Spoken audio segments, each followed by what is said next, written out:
Okay. Alright, just swapping up parties right now. You know how it be.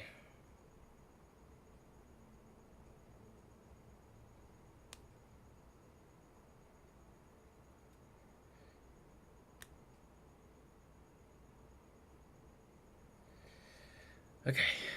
Alright. So we're going to be running into Kirara next, so let's just bring my very underleveled Nilu. Where are we Alright. Let's begin. Oh, hold on. When that time comes, I shall dance and return the tracks beneath my people's feet back to the stars in the sky. Okay. I'll turn on experience mode as well. That should do it. Okay. Not the pop. Simulank.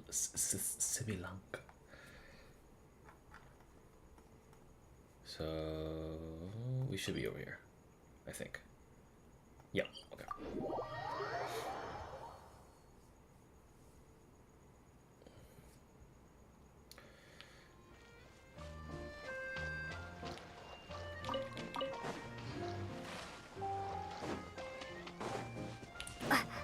Alright. The next day.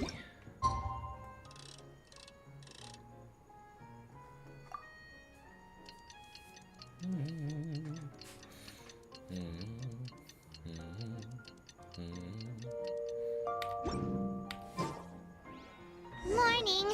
Guess everything that happened yesterday wasn't just a dream then. Well, it's time for our next fairy tale adventure. We should head to the station Grandpa Almond told us about. Can I steal your bull fruit? No, I can't.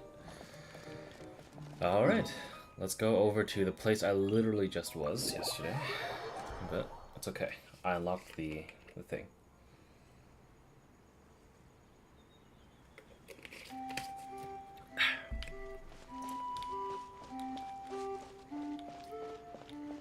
Is that citrus? Get up, Sedule. Time to get to work, you lazy bones. Oh, Sedule. I can't remember how to call the train. Just let me sleep a little longer, then I'm sure I'll remember. Don't try to pull one over on me, young man. Your fading disorder has been cured. I saw you chugging cup after cup of magic tonic in the tavern last night. You must be mistaken, Grandpa Almond. That guy definitely wasn't me. Oh, you remember my name now, do you? Then it seems like you're all better. You had no idea who I was when you were fading. Now, enough of your nonsense. Get up. The fairy and her friends are going to be here any second. All right, I'm up. The Maritime Express should be here soon. That's more like it. Lie there any longer and you'll start gathering dust. Is everything okay? The hero, her pixie companion, and the forest fairy. I didn't know you were already here. Oh, merciful macadamias. I'm sorry you had to see that. Oh, it's all right. Paimon knows the feeling. Who doesn't want to sleep in first thing in the morning? Does the Maritime Express run out of Constellation Metropole? Yes, each train needs a conductor to operate, and the conductors are always from the capital. The more difficult maneuvers are a little too complicated when you're made of paper. Oh, so you mean the people of Constellation Metropole aren't origami animals like you? Well, the city welcomes visitors from all over the world, so you're bound to run into some forest dwellers there. But yes, generally speaking, the residents of Constellation Metropole look quite different from us. You'll see for yourself soon enough. Here comes the train. Oh shit, it's fucking little nutcrackers. That's so cute. It's not even a nutcracker out, but they're just little wooden little figures. Pleasure to meet you, everyone. My name is Will, and I'll be the conductor for your journey today. I'm assuming you're the ones who called the train.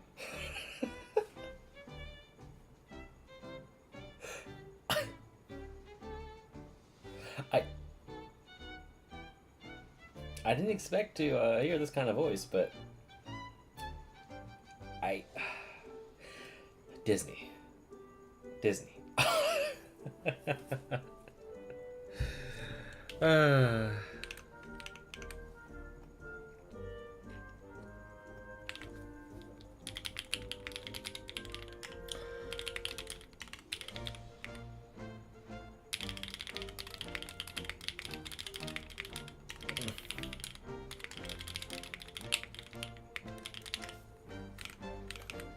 Whoa, it's a little toy man! Yes, we called the train. The hero and the forest fairy need a ride to Constellation Metropole. The hero and the forest fairy, the ones from the prophecy. Oh, why didn't you say so earlier? We could have prepared a far more luxurious train. I'll just go back and get a better one. That's okay, Mr. Wheel. We're trying to get to the city as fast as possible. We just need you to get us across the sea. In your capable hands, I'm sure we'll get there in no time. Of course, my lady. It would be an honor. Well then, all aboard, sit anywhere you like. We'll get a stunning view of Simulanka no matter where you're seated.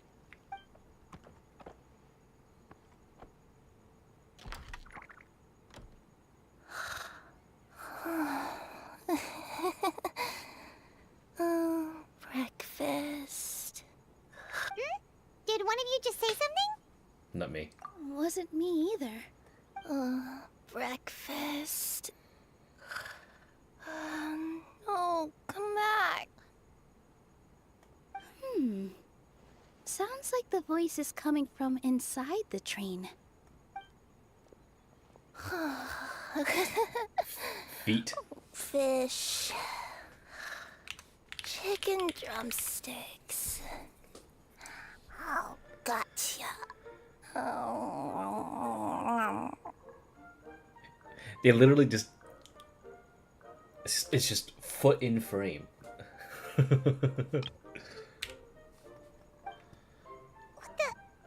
Kirara doing here? Eating her own tail, apparently.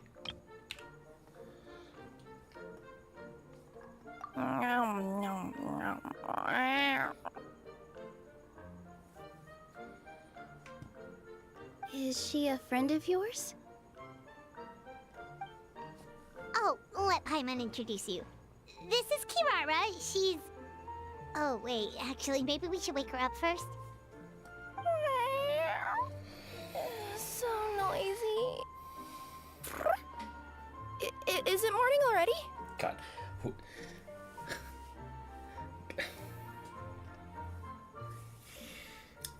Good meowing. I'm not 40 years old yet, man. Oh, morning. Huh? Huh? Traveler! Paimon! It's you? Which means... Oh, thank goodness. It was all a dream after all. Oh, gotta hand it to my imagination. It all felt super real. There were these toy people, but they were alive and they could talk. Madam, sleeping overnight in the train car is prohibited. Sorry to break it to you. It wasn't just a dream? It's all right, Kirara. Apparently we're in a world called Simulanka. We got here yesterday, too. Simulanka? So, that's what it's called. I spent all day yesterday wandering around this one city. The toy people called it Constellation Metropole. I was trying to find a way to get back home. I was seriously starting to think I had gotten on the bad side of some great yokai and gotten swallowed whole. I take it you're Inazuman then, Miss Kirara? She sure is. But, Kirara here is kind of special. Let Paimon introduce you for real this time. Kirara is a Nekomata from Inazuma. She works as a courier for Komanie Express. Nice to meet you. I'm Nilu, a member of Zubair Theater. You can usually find us performing in Sumeru City's Grand Bazaar. Right now, though, I suppose I should introduce myself as the Fairy of the Forest of Blessings. Oh, you're Nilu! I've heard a lot about you from my deliveries in Sumeru. I even saw one of your performances back in the day. You're an amazing dancer. But, did you say you were a forest fairy? Oh, yeah, that's her new identity here in Simulanka. Oh, speaking of new identities, looks like you got a new outfit yourself, Kirara! Yeah, I know! It confused the heck out of me yesterday. I just woke up in a set of brand new clothes I'd never seen before. That must mean you have a big part to play here, too! Oh my god. Pause. As a Nekomata in boots. Is that a thing? I guess I am wearing a pair of boots, but still. Did you by any chance hear a voice speaking to you before you got here, Miss Kirara? A voice... Oh, yeah, I did hear something, but I was so freaked out my tails got all tangled, so I, didn't catch much of what was said. Sorry for the interruption. But this, Nekomata friend of yours, she doesn't eat hamsters, does she? Or frogs? Oh, no need to worry, little guys. I would never do something like that. Well, unless I've been out in the wild too long without anything to eat. Oh, speaking of eating, I am getting a little hungry.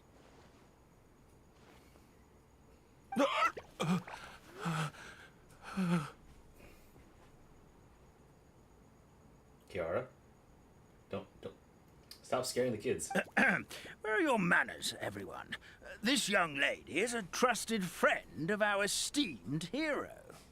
Now, I know a fear of felines is etched into us with ink, but I'm certain Miss Nekomata in boots here means us no harm. It sure looks like you're keeping your distance, though, Grandpa Almond. You will have nothing to fear, I promise. I met some origami animals in Constellation Metropole yesterday, and I even made sure to retract my claws so I didn't hurt them by accident. Plus, you all look just about as tasty as the cardboard boxes I deliver. Not that I tried to eat you even if you did look tasty. Promise. Please excuse us, Mom. It's just an unconscious reaction. Dear passengers, it's almost time for us to depart. Oh, yeah, that. Whoops. This turned into a pretty long conversation, didn't it? All right, let's get on the train. You coming with us, Kirara? Mm-hmm. I'll ride with you to the next stop. There's a place near the Metropole that caught my eye yesterday, so I want to go explore it today. Then all that remains for me to say is, on behalf of the Forest of Blessings, thank you once again for all you've done for us. May the Goddess of Fate be with you and bless your journey, Madam Fairy, Miss Nekomata in boots, and our brave heroes. Please do visit us in the Forest of Blessings again, once peace has returned to this land. We will. We'll definitely meet again. Take care, Grandpa Almond. They once walked the starry sky. Alright.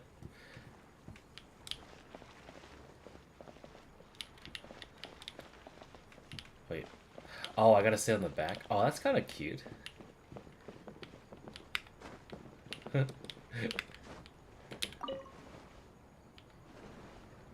Wait, I gotta go all the way back for this? Hey! What's the big deal? Alright, fine. Oh, I see. Aww. That's actually kind of cute. Okay. Talk to the conductor and prepare to depart. Let me take a photo of these two. They're so cute. Oh, I forgot this is not Star Rail, where you can like move around with the camera. How do I do this? Hide character. Hi, you two. And then there we go. Let's go. Bye! Have a safe trip! Wow, a train ride over the sea? What an incredible view! Please keep your head and arms inside the train at all times. We don't want anyone falling into the sea.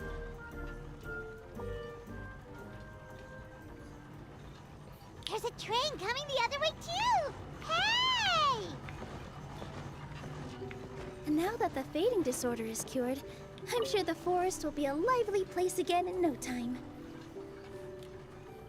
I gotta go explore that forest at some point. It looked so pretty from the train. I just hope they, won't be too scared of me. Can I jump into this? We'll be arriving at our destination shortly. Please prepare to disembark. Oh, I can poke the bird. He's pissed.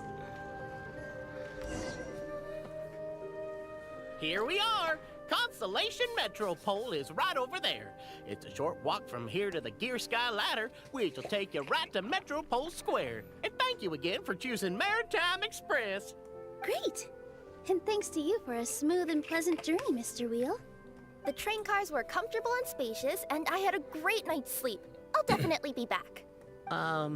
As you wish, ma'am. As you wish.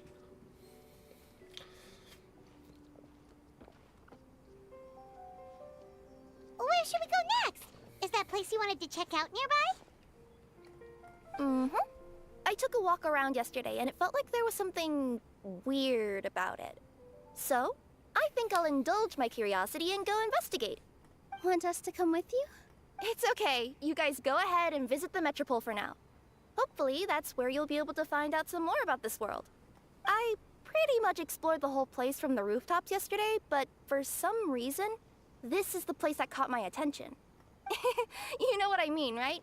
Like, when you get a stone stuck in your claw or something, it keeps nagging at you to dig it out, but you can't focus on anything else until you do. Don't worry, if you run into any trouble, I'll be there faster than you can say gold-level courier of the Comania Express. Okay, fair enough. We'll head to the Metropole then. Guess this is where we say bye for now. Stay safe, Kirara. Mm-hmm. Don't worry about me. Let's not forget, I'm a yokai. Go to the Gear Sky Ladder. Oh. I'm assuming this is the side quest to immediately start. So I will actually put it off for now, because I need to come back to it after I finish the main quest. I could be wrong, but if I am, I'll just come back. Grab this thing. Yeah. Oh. Get out of here. Get off my lawn. You ruined the music that I was enjoying.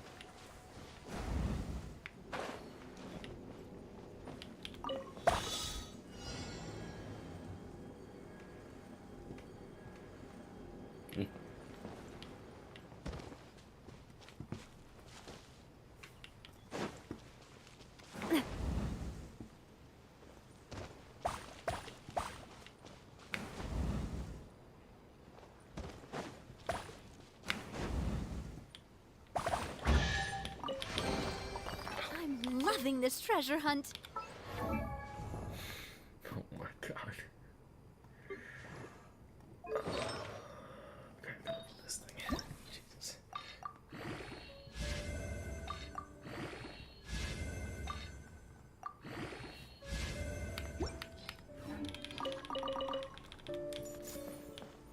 Okay. I heard another hilichurl somewhere. Oh. With all my strength. Ha! Feeling lucky? Get up. Hey there!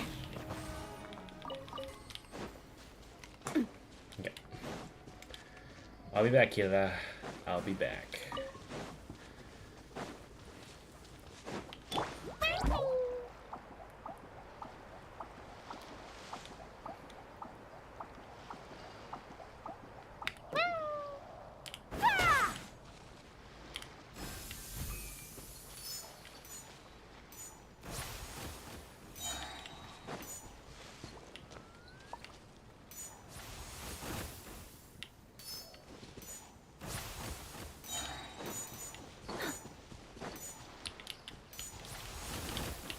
Oh my god, there's so many.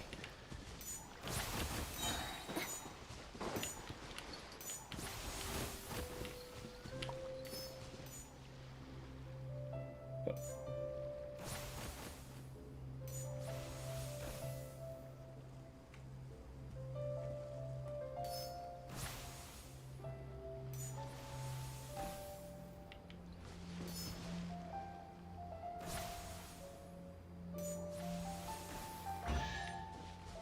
I see. Ooh, maybe I could curl up inside this box. Help me! Somebody, please! Over there! Somebody needs our help! You good, bro? He's doing the wall run. Help me! Help! Oh, Goddess of prophecy above, would you kind souls please help us? What happened here? Why are you all suspended in midair? I mean, being stuck in midair still beats falling to the ground and being smashed into a pile of blocks, but... I told him to be careful, but... No, never mind. Now's not the time for that. My good friends, could I trouble you to turn the clockwork key over there? I'll explain everything in a bit. Okay. We got a little camera here. In the vicinity of a constellation metropole, you can sometimes see the small toy figures fixed around a constellation clockwork device. This is a gift from the goddess of prophecy to the metropole, and it can help toy figures who have encountered danger to return to the right track. Attack the clockwork device to gradually rewind. 2 seconds. You can find clues that will interfere with movement. Okay. There's originally a pillar of the residence. As you view the ringed oracle pillar, then track. Okay.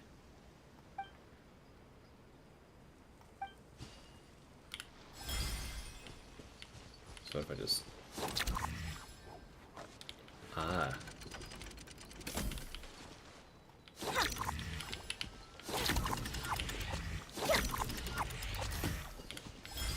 Okay.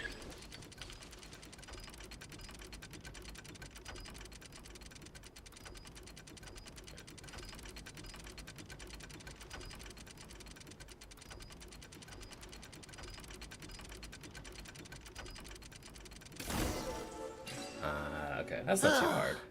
Oh, thank you. Oh, thank you. Oh, thank you. What happened there? It almost seemed like we turned back time. I take it this is your first time witnessing the power of the goddess of prophecy, then? If so, I can see why you might think that. Basically, this is a gift bestowed upon Constellation Metropole by the goddess of prophecy, who rules over the natural course of all things. It helps those who have deviated from their proper path to get back on track. Proper path? Do you mean everything that happens in the Metropole has been planned out since the very beginning? Why are you saying that as if it's a bad thing? You're not explaining it clearly. Here, allow me. Of course, all the residents of the Metropole have the freedom to live their own lives. For instance, whether I use olive oil or sesame oil in my morning skincare routine is entirely my choice. But whenever something disastrous is about to happen, like when I almost got turned into a pile of rubble just now, the goddess's magic will activate in the world around us. So, in other words, it's kind of protection magic? To keep people alive? You could say that. There are other situations in which it activates too, but that's basically correct. Well, in any case, we're glad no one's hurt. Are you heading to the Constellation Metropole? Yep. Do you know where we can find the Gear Sky Ladder? Oh, it's just that platform up ahead. The one with the key sticking out. That thing? Are you sure? Yep, that's the one. Pretty much everything in the Metropole runs on tracks and gears. The Goddess of Prophecy watches over it all. Which is to say, all the tracks are fixed. If a machine is set up to move forwards, it'll never move in reverse. This reminds Paimon a lot of Fontaine's clockwork toys. You mean, like those music boxes with dancing figures? I think I've seen one or two from the merchants in Sumeru. Yeah, exactly like that. Anyway, sounds like it's not gonna suddenly fall out of the sky, so Paimon's okay now. Should we get going?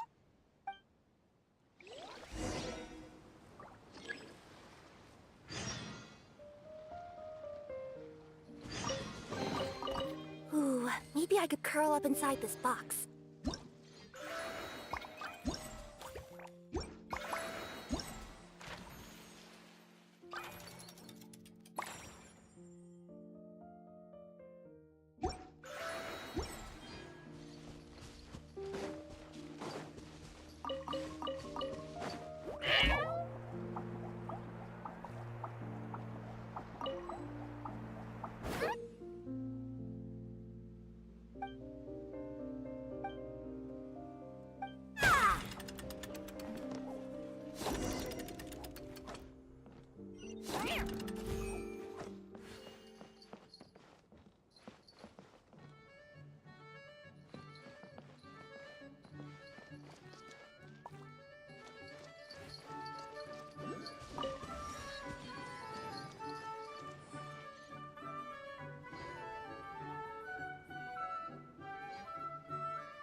Holy shit, those guys are moving fast. Welcome to Constellation Metropole. Hello. Whoa, what a bustling city! This place is fit for a king! Our next step is to get to the top of the Metropole and ask the Goddess of Prophecy for guidance. If there is a king in that castle, I sure hope he won't get mad at us for trespassing. Well, there's your problem, right there.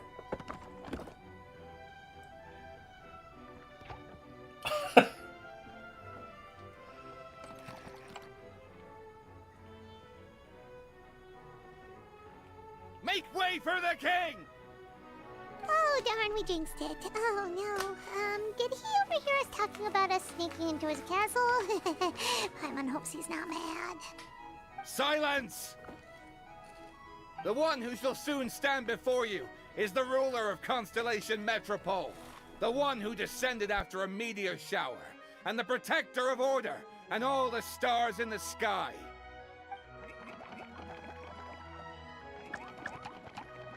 That's a long list of titles. I bid ye welcome, guests from afar.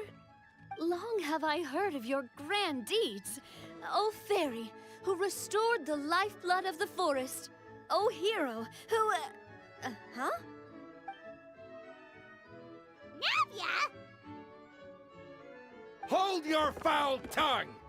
How dare you utter Her Majesty's name!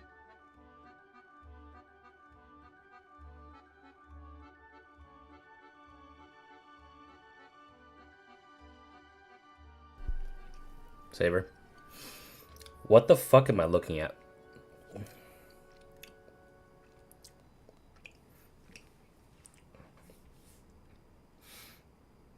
Biggest the kind of guy to go character weapon, meaning it's high investment.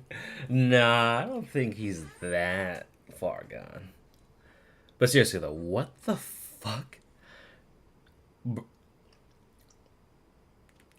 I had to sit there and just look at her for just a split second. I'm like, what am I? What? Haha, she has a crown? Dude. Did you see the front of her face? No. Nice one, partner. Spectacular improvisation skills. I'd expect no less from you. Okay, so you missed it. Let me put it in. Oh my god, those are Nilu's panties. Okay. This was I'll put it in Biko.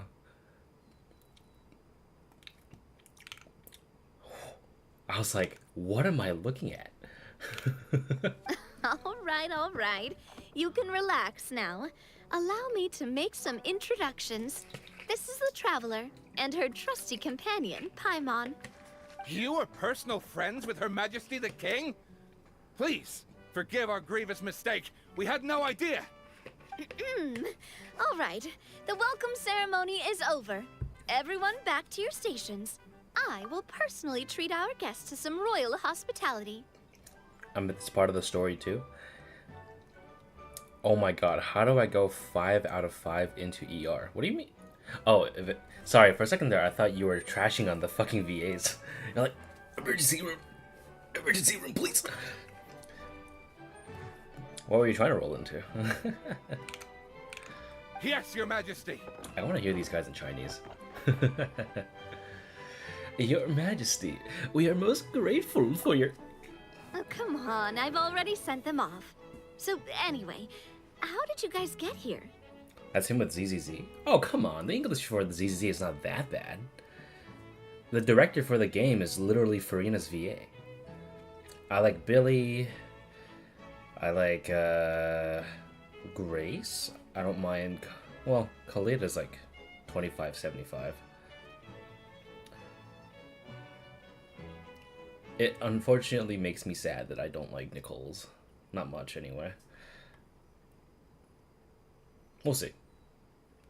We were gonna ask you the same thing! Also, how are you already king of this nation? And where did you get a crown? Oh, wait, don't say it. You just woke up like this, right?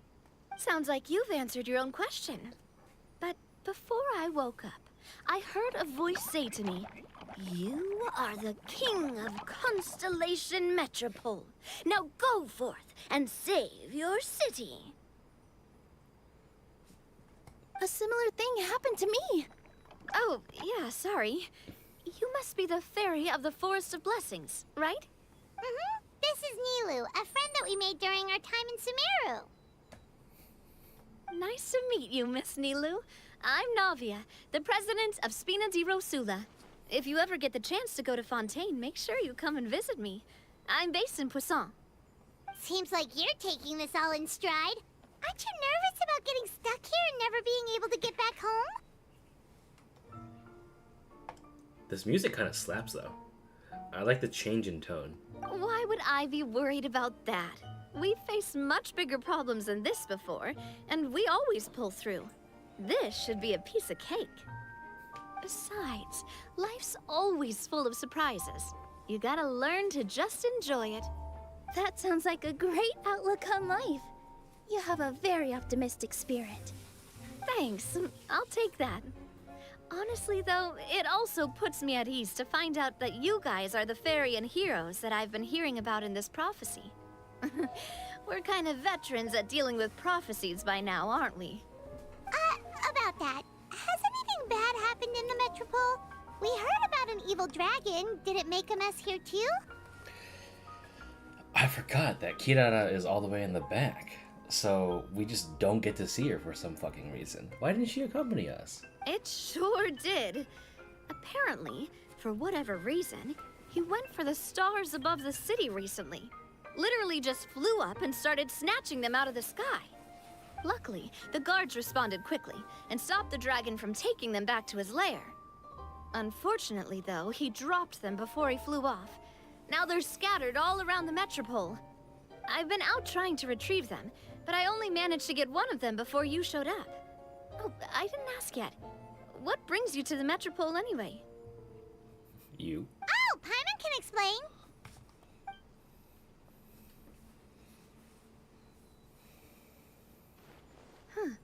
I see. So, you want to consult the Oracle of the Goddess of Prophecy? Do you know how we can do that, Miss Navia? Well, the goddess's statue is indeed at the top of the castle. I can take you up there. How many days has it been since you've been stuck here, Navia? However, I've heard from the citizens here that the goddess hasn't given out any new revelations in a very long time. Really? But Grandpa Almond told us that he received his prophecy from the goddess. Oh, that's probably because the prophecy about the hero of Simulanka has been around for a very long time. But recently, people realized that the goddess didn't reveal anything about what's supposed to happen after peace has been restored. Huh. Okay. Still, can't hurt to try your luck. And maybe you can help me get rid of the invaders while we're at it. Invaders? So the dragon's not your only problem? Right. The forest isn't the only place where strange things have been happening to the residents. Have you come across the gift from the goddess of prophecy yet? You mean the protection magic that stops them from coming to harm? We saw it in action. Yep, that's the one. Over the past little while, this magic has been triggering far more frequently. We don't know if it's simply because the metropole has grown a lot more dangerous, or if there's a deeper reason behind it. Some residents find themselves getting stuck in a place and unable to move. Others start repeating the same thing over and over again, like they're trapped in some kind of loop. The little flopping on the floor? Dude, me too, man. If we were to use clockwork toys as an analogy, could it be that the tracks have eroded, or the gears have slid out of place? That's exactly right, Nilu. That's basically what's happening. Anyway, some of the monsters outside the city saw this as an opportunity to launch an invasion. But we didn't see a single monster on our way here. That's because I already took care of most of them over the past couple of days. Of the remaining few, we trapped some of them inside the castle and chased the rest back out of the city. Okay, so to summarize, not only has the magic here gotten all messed up, but the dragons also knocked some of the stars out of the sky, plus there's a bunch of monsters in the city. Sounds like there's a lot more to fix here than in the Forest of Blessings. Well, defeating the dragon and the monsters should be straightforward enough. But how do we fix the magic? Supposedly, the goddess has had it all planned out for ages. One of her oldest prophecies says this.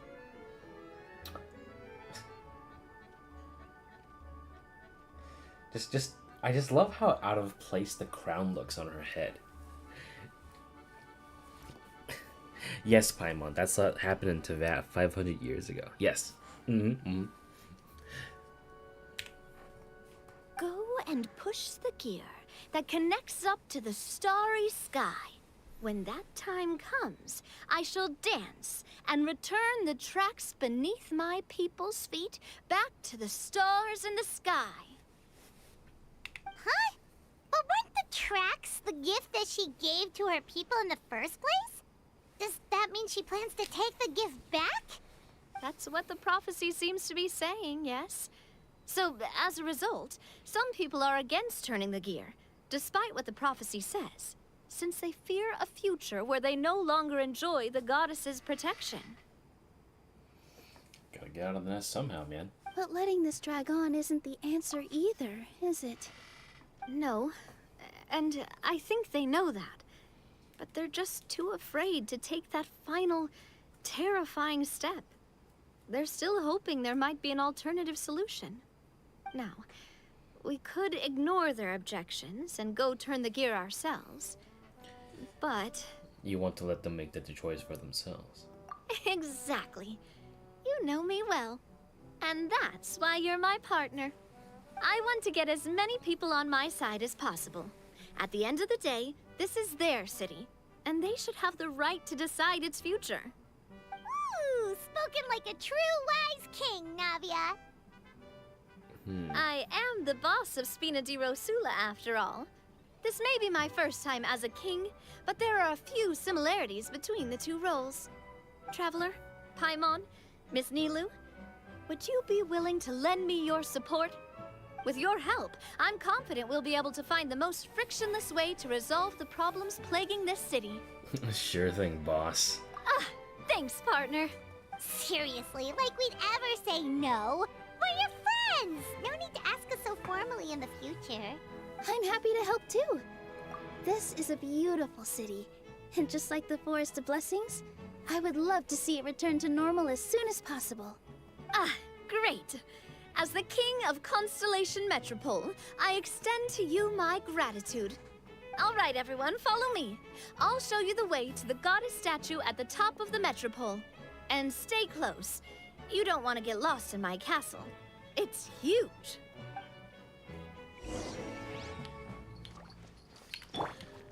I find that so funny because, like, her... Let me see. So, like, her hat has, like, the perfect balancing act. So when you remove it, she feels so naked. For some weird reason, like, even her vision that was on her arm that's always there looked out of place because of the hat. It's just not there. Give me your hat! Debit. Hi, guy. Oh my. Oh, it's a mini game. You must be Lynette. In which case, the one by your side must be your companion, Miss Paimon. Right in one, that's us. We're that famous. News travels quickly to, from, and through the constellation Metropole. You can't remove someone's big ass hat, dude. Just, what would Jade be without our hat, dude? Toho, man. Everyone like has a who's your favorite fucking diaper head? You fucking remove their hat and then suddenly they die.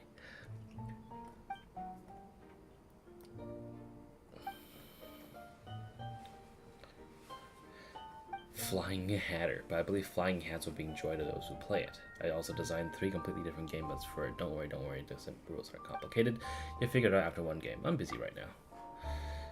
Dude, look at the Sakuya doesn't have a hat we ball. That's true. Sakuya was my first ever favorite Toho. Like, I was obsessed with Sakuya.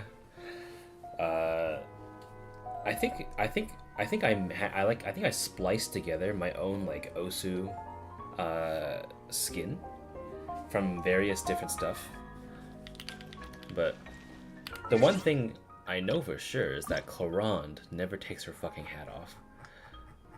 Because I got her card recently, and the description reads as, "Forget it, she doesn't even take the hat off when swimming."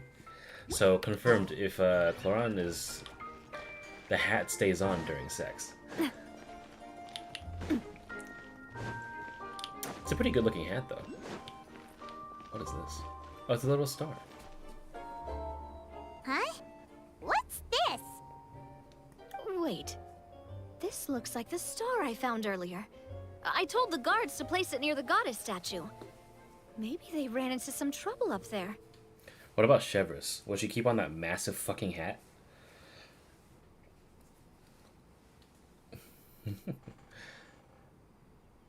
Guess we'd better hurry.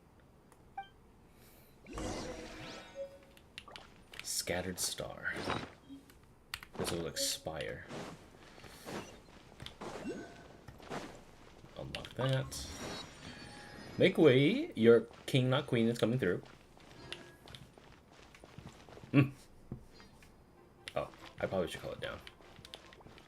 Please take the stairs to right to enter the castle. I missed the fucking YouTuber clickbait red arrow. Thank you. I needed this. It's a trap. You guys... What do you mean? You guys just fucking took the apple or something? Ah, I see. Here!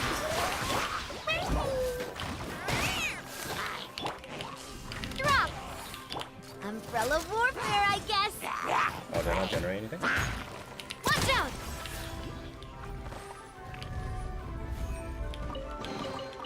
I'm loving this treasure hunt.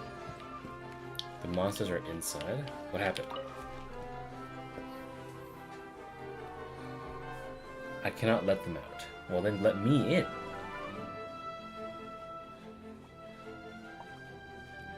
Leave it to me.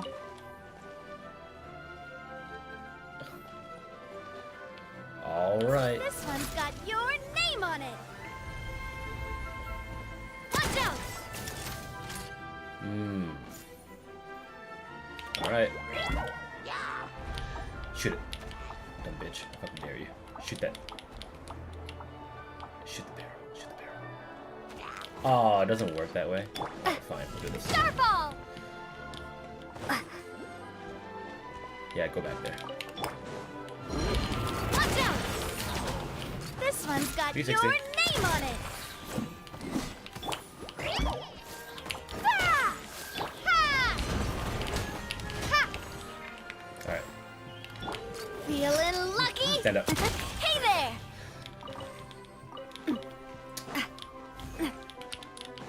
Here's another star. Whoa! Why is the star on top of a mechanism? Uh-oh! More monsters incoming! Great Axe Guard. Okay.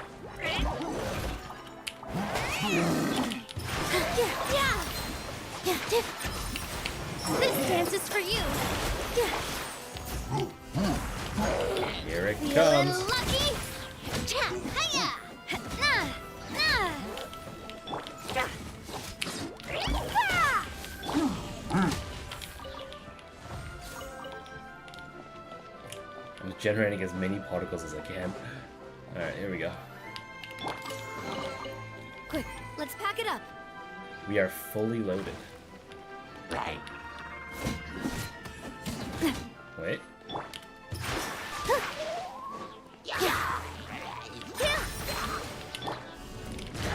There we go. I gotta reload from my box. Hold on.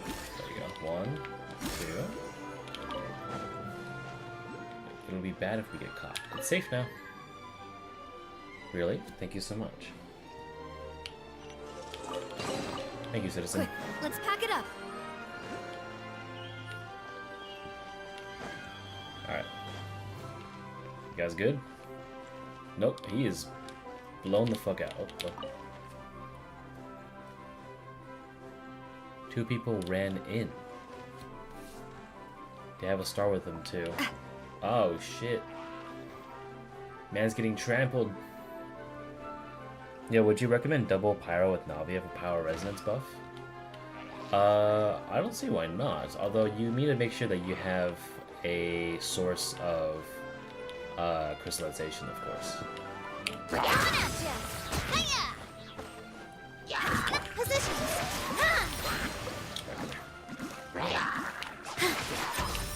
Umbrella warfare, I guess!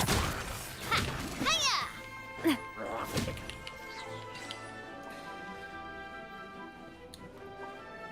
I need that star, please. It's for the king.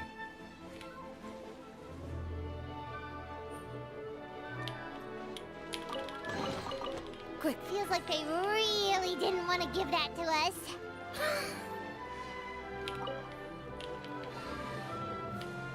Wait, hold on. Let me look at the... So, like...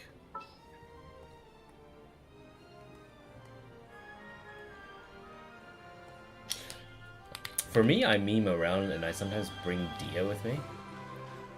So I just have a source of generation of shards. Okay.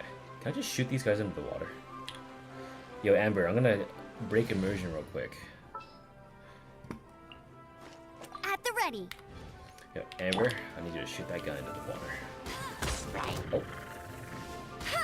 There we go.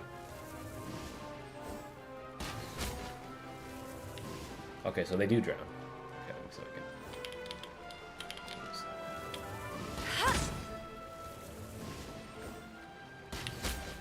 Never mind. Yeah, I got Navia on her first run and not pulling for her weapon. As a free-to-play, I am terrified of the weapon banner. Hopefully I'll win. My fingers are crossed for you, my friend. I am always recommending people stay away from the weapon banner, unless if they really want the weapon. I hate that thing with a passion. Oh! Fox, here we go.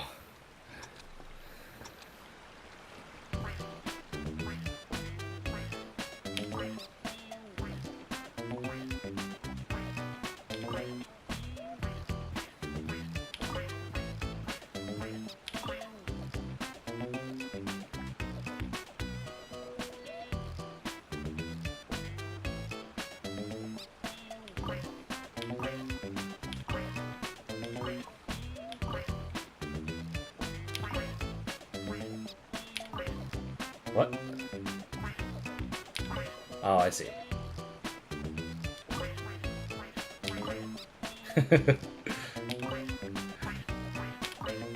Dude, I'm fucking this up. Okay, I see.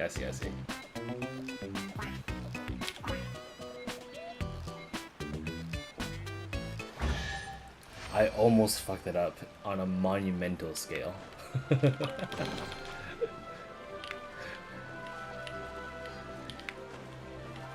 I don't know why I even did that. Was this the way to go? No, it wasn't even the city's highest point. Oh, we're in...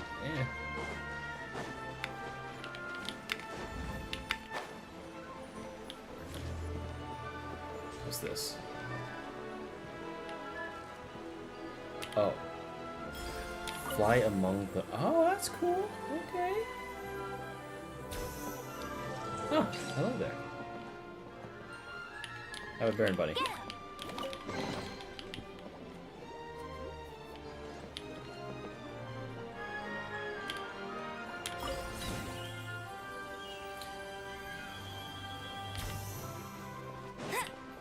so I guess we'll just keep going up.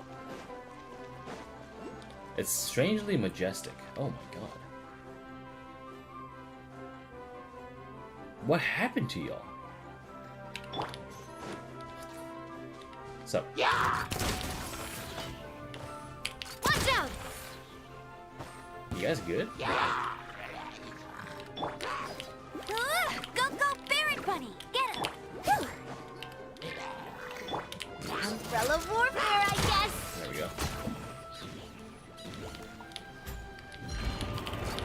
Hey there! Smack you a couple times. Pull hard. These guys are fucking glued.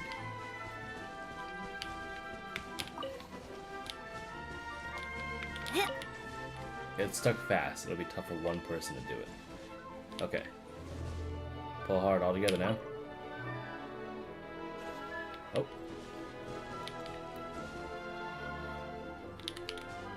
Thank you, brave soul. You're welcome. You did great. So we leave it to you. Give. Another one in the bag! That sure was rough. Loving this treasure hunt. So, how exactly did you guys get blasted from the floor all the way to the wall with this thing? All right, let me just.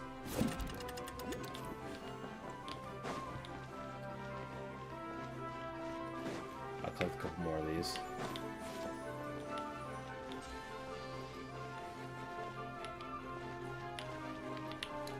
Okay, nothing to interact with here. What? Oh, it's a lava churl. Oh, you guys. Attack! All eyes on me.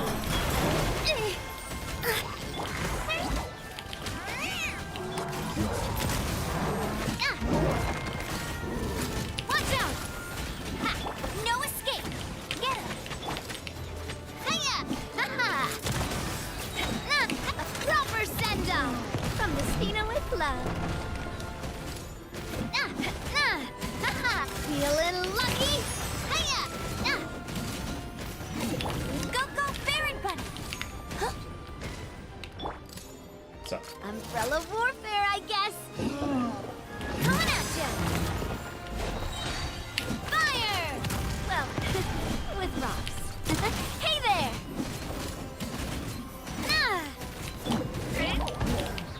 Rah! Service with a smile! With all my strength.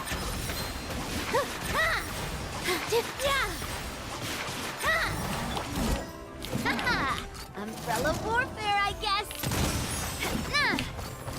Coming at ya! Attack! I don't care about your geo And with resistance. the waves! No one I don't give escapes a my fuck. sight! Hiya! Ha! Oh, yeah! That took way too long. I should have just brought out Zhongli, but you know what? Fuck it. You're so strong. Please help us. I'm gonna knock this one out too.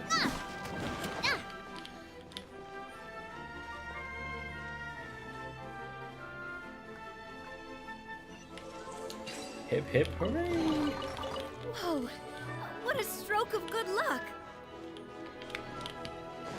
Alright, let's climb up. Hup. Anything up here? No? Oh, yes we do. Oh, it's just an elevator down here. Okay. Yeah. Wait, so what was the thing underneath me? Hold on. I'll be right back. What was that thing over here?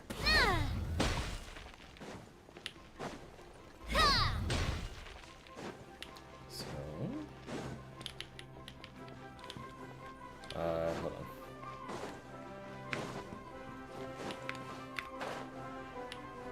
So what's this thing?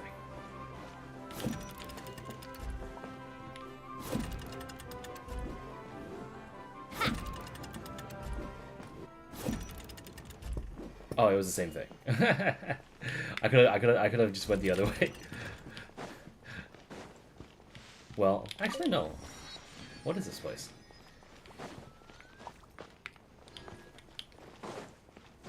I could be wrong actually.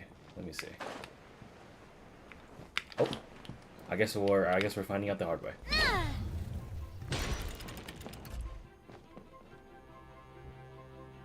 2 seconds. There we go. There we go. Boink. Let me bring back Traveler.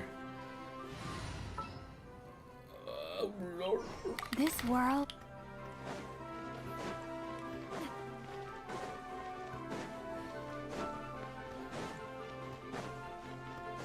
Hup.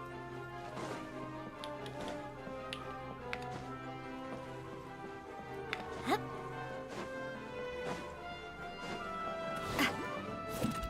There we go.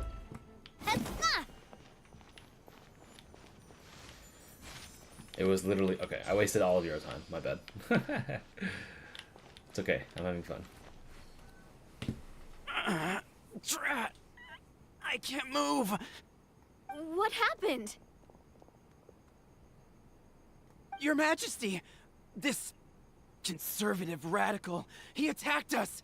He threw the star from the Astral Garden and even stole the magic thread linking the Oracle Pillars!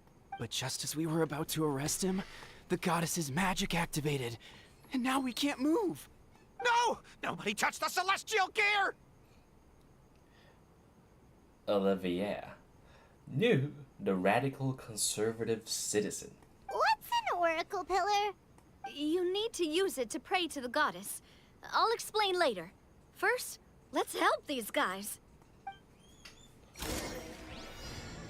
Oh. Stop there. Don't move. Turn the gear and capture the suspicious person. Toy figures can open the glue cap. Attack to spray forth super glue. Each super glue can produce upwards of 3 effective drops. I see. Is it, can I like... Oh, he took the thing there. So if I just...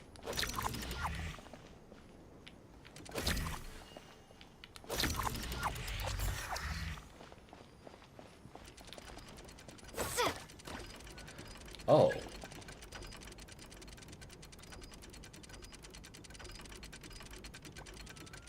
Dumb bitch.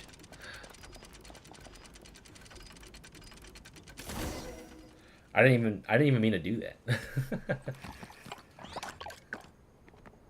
he's getting away! Halt! It's okay. Let him go. But, Your Majesty! He took the little thingamajiggy. Even if we catch up to him now, we won't be able to change his mind, much less quell the fear that many others like him are feeling. All it would do is turn him further against us. This event is so goofy. I love it. I know. I'm not like the hugest fan of like, you know, the whole like... God, I'm saying like a fucking Valley girl. The first day was interesting enough where I could narrate it. Because I do that Although it's very tiring, I'm not gonna lie. But it's almost like the cookie cutter definition of a fairy tale, which I guess the entire point of the event is. I was just wondering how did anyone ask for this, or is it just a creative direction where it's just a very nice departure from the usual stuff that we got?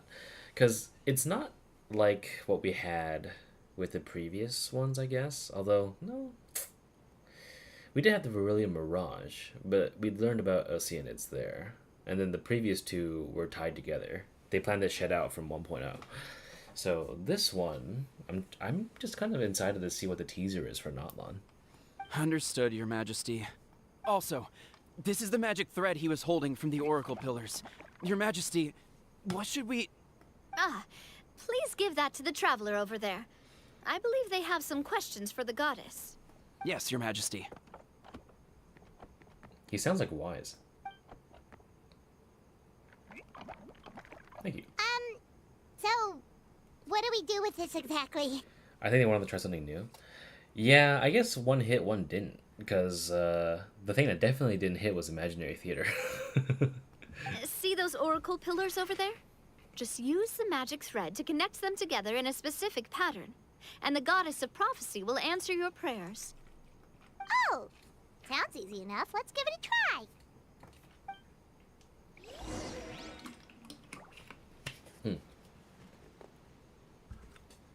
The shape of the stars. What was that glistening thing there? Oh, never mind. Oh, the shape of the stars. Okay, that's not too hard. Over here. Over here. Hey, come on. There.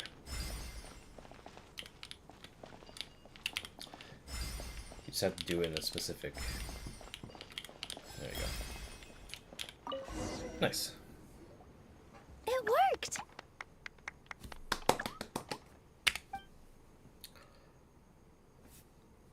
To which course of fate do you seek answers, my child of Simulanka?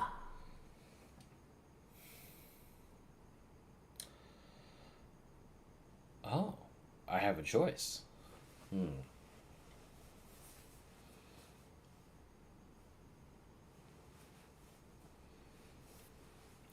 Ask about Simulanka's future, how to resolve the Metropole crisis, how to defeat the dragon. I don't want to ask how to leave this world in front of everybody right now, so I'm just going to ask about Simulanka's future. Nothing. Go and push the gear that connects up to the starry sky. When that time comes, I shall dance and return the tracks beneath my people's feet back to the stars in the sky. The hero from another world, supported by their companions, shall restore peace to this world. Image Theater could have been so much better, but they fucked it up by limiting what characters you can use. Not only that, but how many times you could use them. People try to argue that it was like endgame content, but it's not. It's not endgame content at all, because you can have assistance in many ways, shapes, and forms. Like they tried to attempt some weird hybrid of what they recently introduced in HSR, but failed miserably. I didn't even finish it because I was like, this is just bad. Like, I have the units built. I like building my units, but I just didn't feel like this, you know. It was a bit disingenuous, if that's the right word. Probably not, but...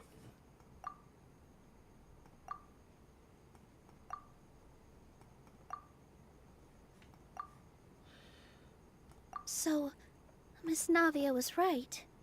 The goddess of prophecy didn't tell us anything about the future. Fair enough. Guess we'll just have to play it by ear.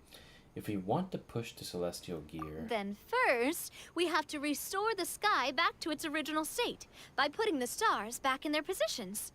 Let me do a quick count. All Right. Adding in the ones we picked up on the way here, I think that's all of them. Let's go hang these stars back up in the sky. Also, what's funny is that Wolfie is wise in ZZZ.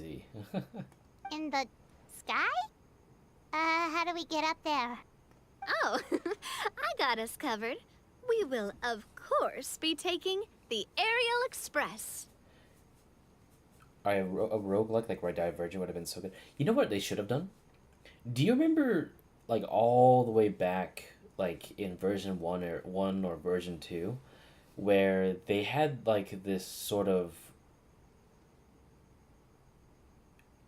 like, it was definitely part of the summer event, where you had to go through, like, Kazuha's past, and, like, you went from domain to room, kind of like having a massive, almost kind of like a Binding of Isaac in a way, where each room has their own, like, thing, but, like, it's all rendered into one.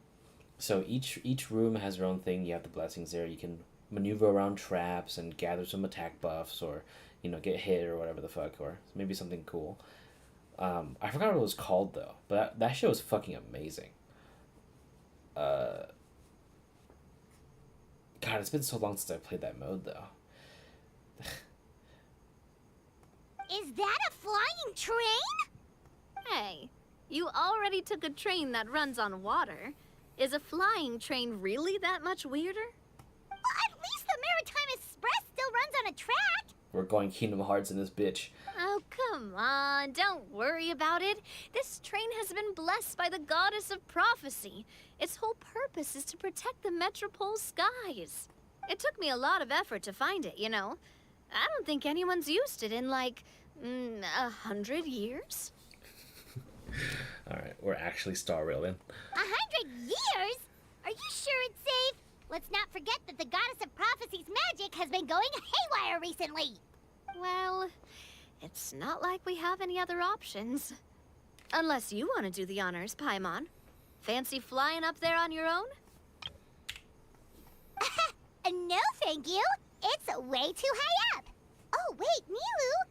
You've got a feel for how magic works here. Can you do your thing and sense if this train is the real deal? I can try. Yes, I can sense traces of magic, but it's different from the kind I felt in the forest, so I don't know. Okay, fine.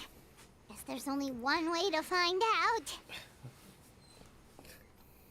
That's the spirit. I'll come with you. Miss Nilu, will you be joining us? I think I'll stay behind. That way, if something does go wrong, you'll have someone on the ground to get you some help. That makes sense. If the train does break down, you can make us a giant origami crane to come bail us out. Or if a crane's too difficult, a finch could work. Alright, we are star railing. Best of luck! A finch, huh? I think I know how to fold one of those. God, does it fuck you up that this person voices fucking Arlen? I feel like they do a better job with Arlen, to be honest, but I welcome the range. Can I poke this guy? Oh, I can't. Okay. Alright. Ride the Aerial Express. Oh, don't fall. Do you think Natlan will have another god-like unit like Neuvillette? They kind of have to. I mean, all Archons have been pretty sick. Venti, at the time at least, like, and they still are one of the best forms of CC. Zhongli, like, people meme him or shield bot him, but I fucking hate that. Raiden is self-explanatory. Nahida's fucking broken. Farina's fucking great, so... But in terms of, like, non-Archon unit, because, I mean, if you want to think about it, Neuvillette's kind of the quote-unquote Archon, quote-unquote. Huge air quotes. Huge air quotes. This is just ease of terminology. But the, like, well, they have another godlike unit. They have to. Who it will be, I don't know. It's gotta be Mavu, I think. I don't know. I forgot her real name, but I feel like Mavu would be kind of godlike. But this is just based off appearances. But my hunch is usually right. Anyway, let's ride.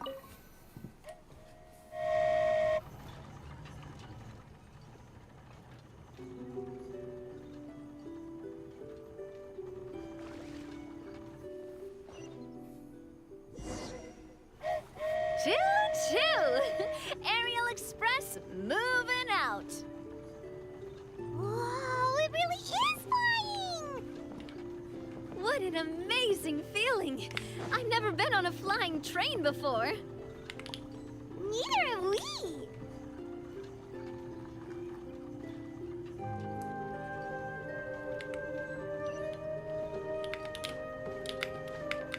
Shit.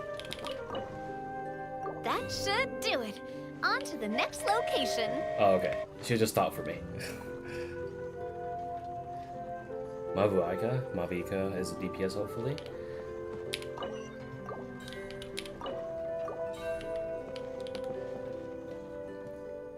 Keep it going, Navia.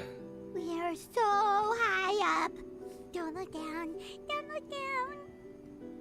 Oh, hang in there, Paimon. The hard part's nearly over. After that, it's downhill all the way. Don't say downhill all the way! That is the last thing Paimon wants to hear!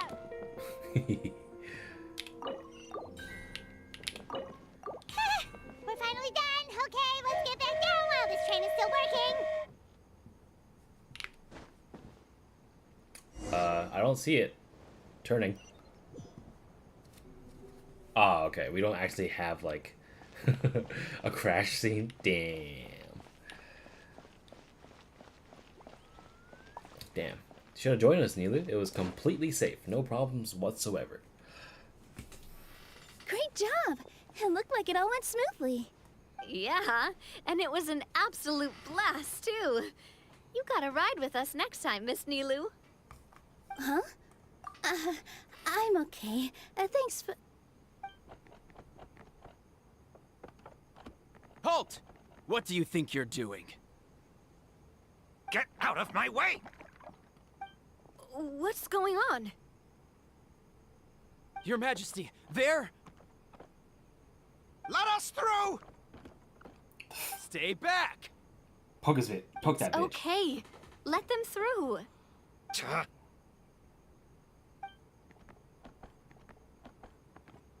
Your Majesty, could we please ask you not to turn the gear that connects up to the sky? And why is that? As you have seen, the goddess's gift is very important to us. It keeps us from harm and protects our very lives. Some of us, we just aren't ready to lose that protection. I see. I understand. Huh?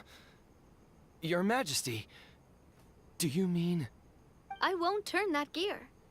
Not until you're ready. What? I've said before that the Metropole belongs to the people, and they should have the right to decide its future. But let me ask you this. How do you plan to solve the issues we are currently facing? Well, we'll start by rescuing the people that have gotten stuck. And then we'll find a way to figure out the true cause of this crisis. And have you made any headway on that? The true cause, I mean. Unfortunately not. Hey, you little... I'm sorry, my friend, but it's the truth. You have friends and family that have been affected, don't you? That have gotten stuck? Duh. I understand your concerns.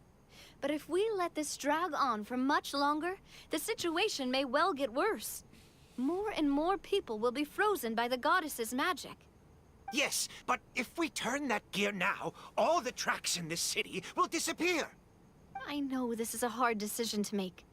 But have you ever thought about why the goddess might have made things this way in the first place? Huh? Why do you think she might decide to take back her gift and stop revealing further prophecies about the future? Are you saying she has abandoned us? No. Quite the opposite, in fact. What do you mean? The goddess dearly loves this world and all the people of Simulanka. And because she loves you so much, she wants you to be able to choose your own path. Every parent hopes their child will have a happy and carefree life. But if they're overprotective, then all they'll manage to do is keep their child trapped. If a mother bird lets her baby ride on her wings for too long, her child will never learn how to fly. Perhaps the goddess of prophecy has always known that one day she'll have to let go. Children can only become independent if they're allowed to form their own opinions, make their own decisions, and deal with the consequences on their own. Only then will they be able to continue their journey alone, even after their parents are gone. But we've relied on the goddess's protection for so long. We don't know what it's like to go it alone. We don't know if we have what it takes. Are you kidding me? I think you've proven yourselves more than capable of that. You gotta head out and have a good stream. Thanks, man. Enjoy your Friday. I hope that the Kirara part and everything else won't take too long, because right now I am... It's 3:30. What do you mean? You made a call in a time of crisis, and you've come all this way to talk to me. Even the guards couldn't stop you. That must have taken a lot of courage. But we only did it because we were scared. Why you set out on the journey doesn't matter. What matters is that you've proven you can choose your own path. My friend, I fear our king is right. It is time for us to face our fears. What? But we... We can't go on living like this. Living in fear. Look at what it's driven you to do. You threw away a star personally created by the goddess of prophecy herself. You once revered her more than any of us. And I think the king is right.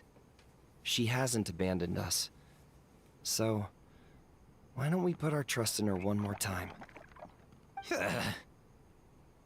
I don't care anymore. Do what you want. Aw, he laughed. Man's gone. I'm sorry about my friend. That's just how he is. Always had a terrible temper. Please accept my apology for his impudent behavior. Is it just me, or has he accepted the goddess's prophecy? I think so. Not that you'll ever hear him admit it out loud. Your Majesty, please turn the gear that connects up to the sky. So, you've made up your mind? About giving up the goddess's gift? Yes, I've made up my mind. But maybe losing the gift isn't what this is about anymore. Because we've gained something too. You have given us courage. Well said. I am proud of your decision. Now, gather around, everyone, and join me as we make the night sky of this wonderful city turn once more.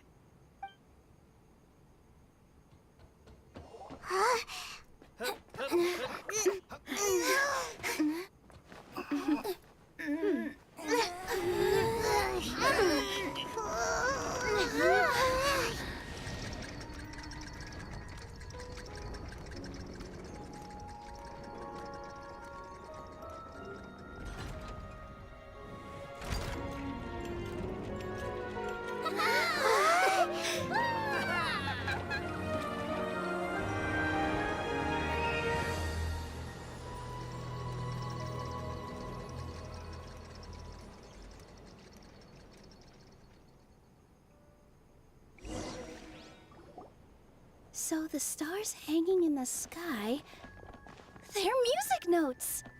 This entire metropole is a huge music box! That's incredible! How do you feel? A little scared and uncertain.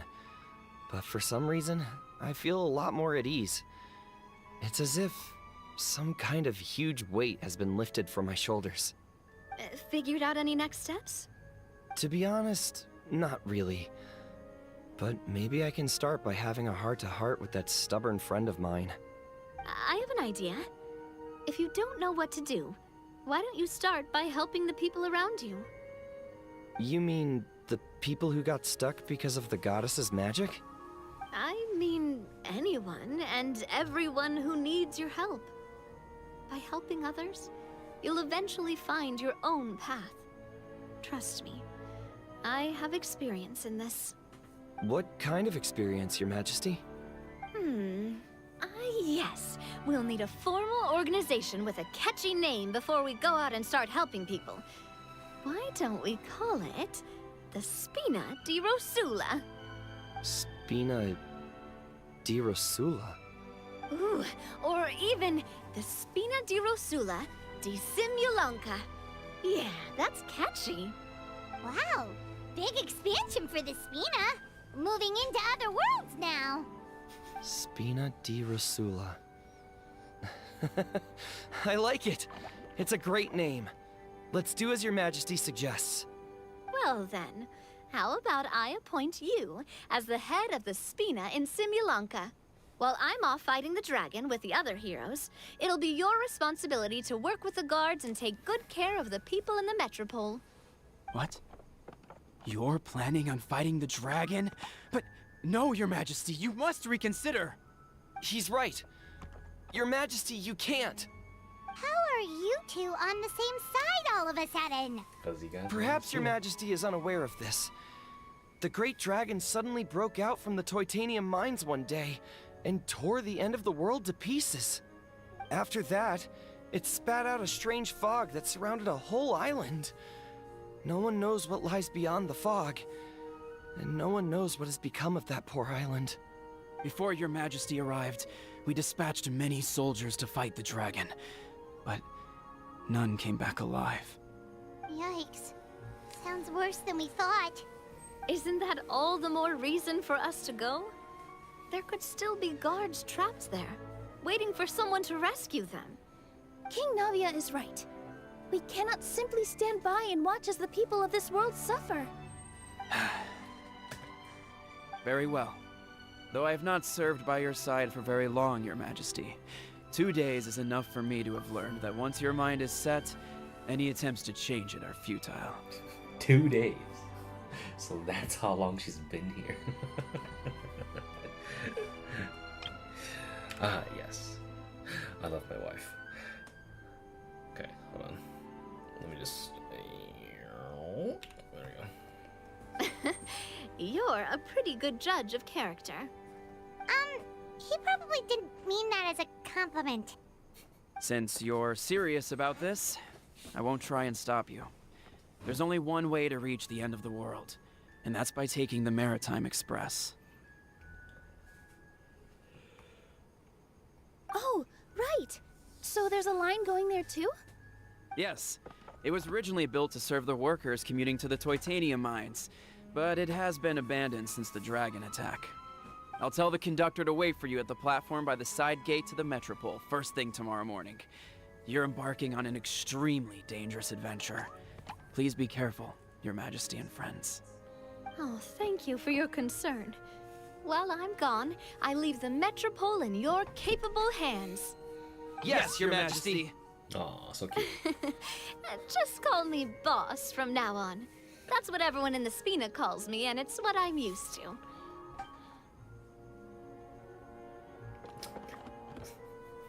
Fuck your imaginary world rules. Call me So, boss. the plan for tomorrow is journey across the ocean, make it to the end of the world, and defeat the dragon. Ooh, that's an adventure and a half. Do all storybook heroes have to work this hard? At least we'll get to see some amazing scenery along the way, right? Besides, we'll have each other.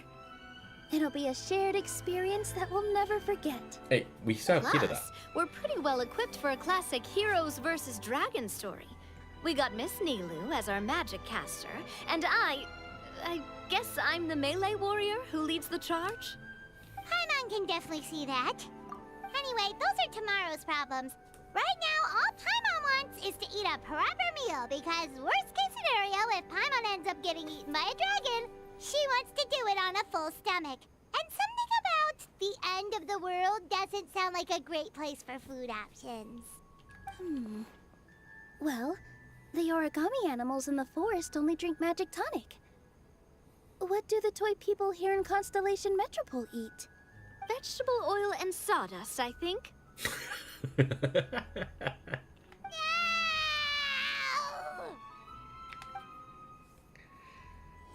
Yeah. She's gonna go feral. Okay.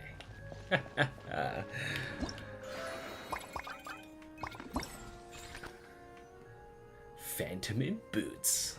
Alright. Oh, it just helps you watch. Oh, look at that. Wow. They made it a lot easier this year. Okay, cool.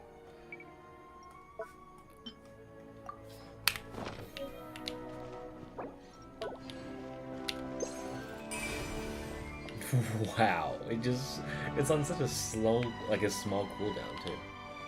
What's this?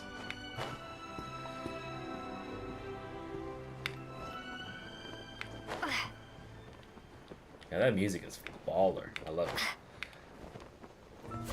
Maybe it's because I just haven't. Oh. I don't know. Maybe I have. A reward on the road. I haven't been to any magical amusement park in so fucking long that this is actually something I enjoy. Oh god. I fear for the parent I will become.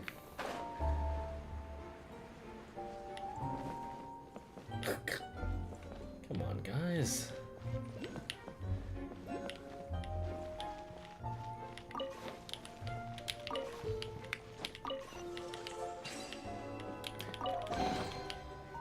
Anyway, I don't think anything else is going to be voiced, so I'm going to swap back to Chinese, because Navia in Chinese is mega wife material.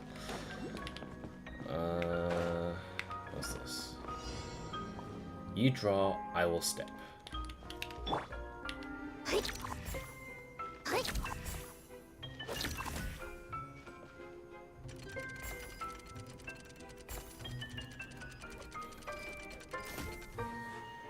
Okay, so how does this work?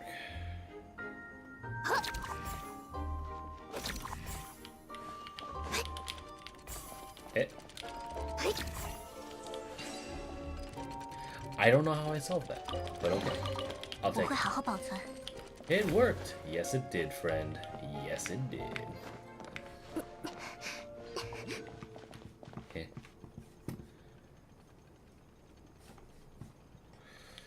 Okay. Anyway, now that we're good.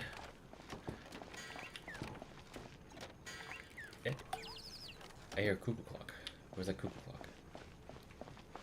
Was there a cuckoo clock? What's this? Ah, okay, it just takes me up. Hey, guy. I mean, I'm not gonna take your shit. Let's go.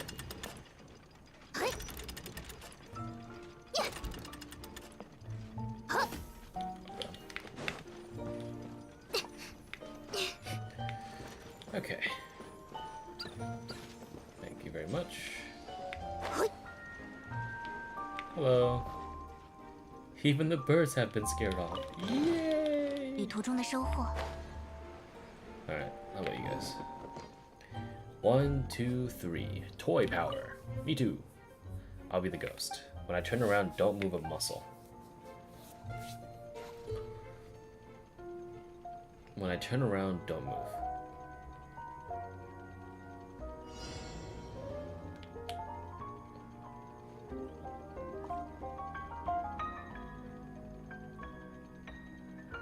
Oh, never mind. I know what he means.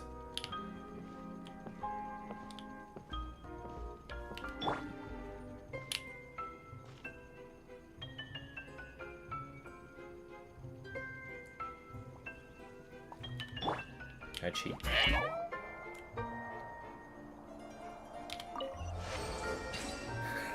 The game thought about it. I couldn't cheat. That was fun. Fun fact, Kirara's Chinese voice actress is also Senadina in the Honkai Impact 3rd Part 2.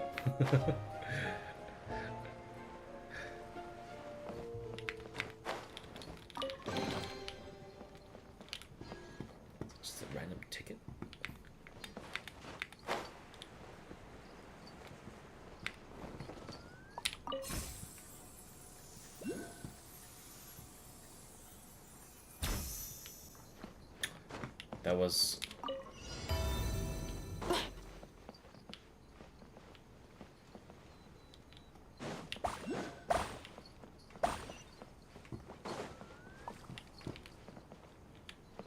Oh, 1, 2, 3. Okay. Slide down there. 1, 2, 3, 4.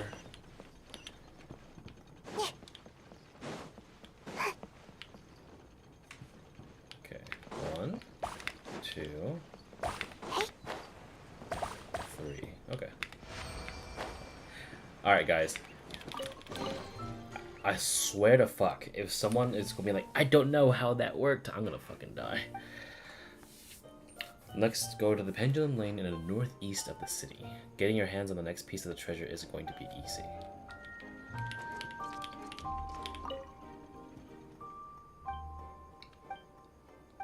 The northeast.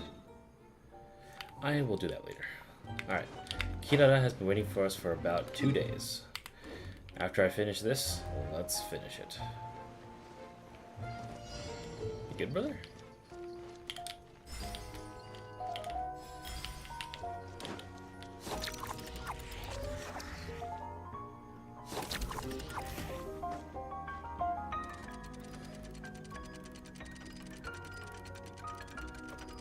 Looks like we'll have to queue up.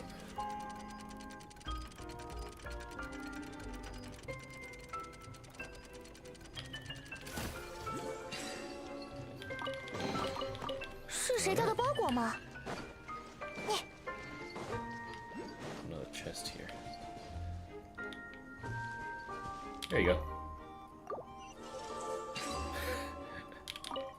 I'll take the rest of your shit though. Alright, have fun!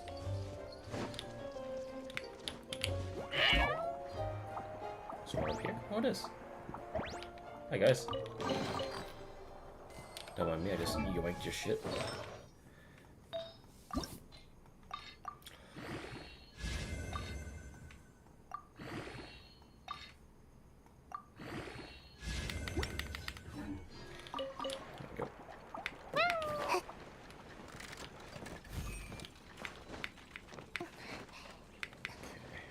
Go.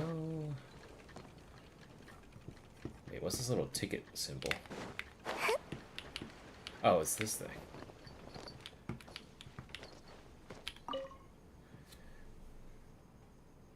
Only someone who is both exceptionally wise and attentive will be able to find my treasure. Let's start with something straightforward. The first treasure is hidden on the pile of stones under the tree in my backyard. How's that then? That's down north as it goes. In your backyard, right? Okay, well, I guess we'll just go to the pile of rocks. Navia! Oh, we gotta blow it away.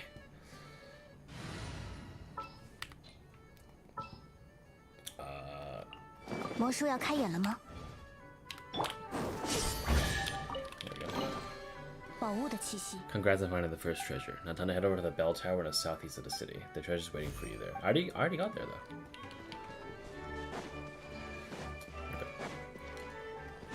Anyway. Alright, Kirara, let's have some fun. Alright, sorry you missed literally everything. Okay.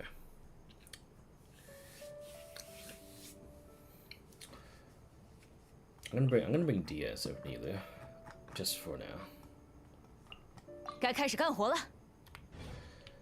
Alright, what's up? 现在可以安心调查这里的事了吧？怎么样？你们准备好了吗？ Oh, wait, is it voiced? Oh god.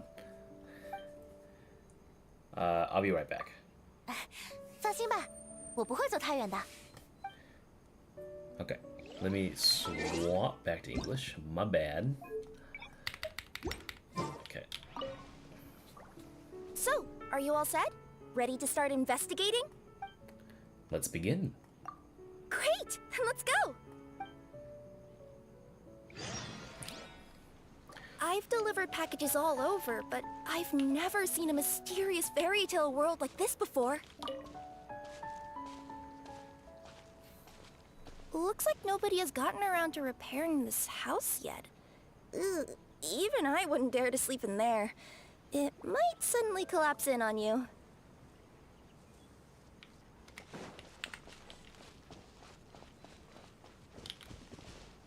Nothing to see here either. Maybe we can find someone to ask? Aha! Over there! I bet we'll find some people there. Let's go take a look. I was just there. I just blasted some people. That's about it. Oh. You wanna check out the area over there? Okay, I'll wait here for you. One sec, Kirara. I have some business to attend to. Sure. Let me just, Get it off! Alright. I will have order. Thank you very much. One man's stone is another man's gem. Okay. You can go back now. This world... What's up, girl?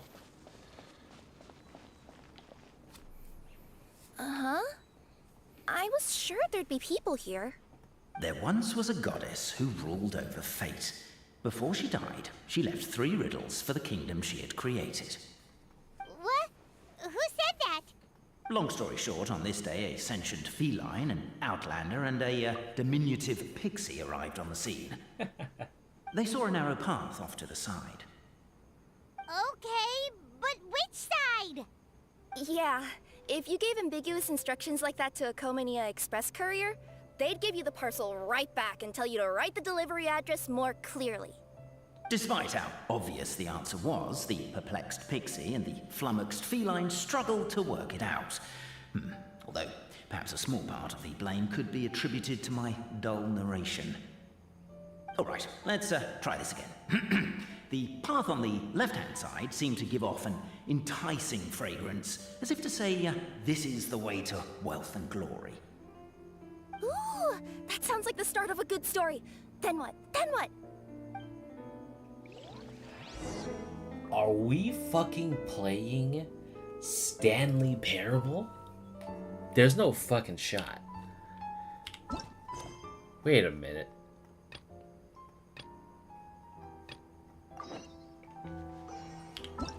Kirara says there are a few things you must investigate alone. As you're not a cat, curiosity won't kill you, so why not go over there? What if we go over At this the end way? of the path, the motley crew would soon spot a secret stone room. A prophecy had once foretold of a Marquis who shall one day venture inside, and thus it is named the future Marquis's abode to be. You like it? The future Marquis's abode to be? Got a nice ring to it, doesn't it? That was a little bit boastful. But before you continue, I must warn you of the danger that lies ahead. For example, under no circumstances should you sit on the chair in the center. Otherwise, the consequences could be a bit embarrassing. We are actually playing Stanley Parable, my guy. That is so funny. Wait. This is actually kind of sick. Alright, Dia, you're up. By no means should you sit on the chair on the center, or else it will be embarrassing.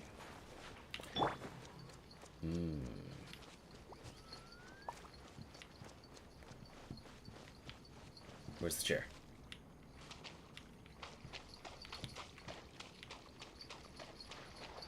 Can I sit in the chair?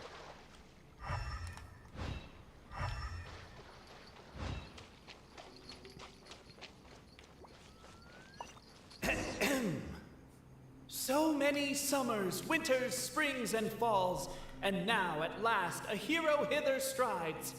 This realm knows not what lies beyond its walls. Its secrets mystify the world outside. Wait, new voices. Who are they?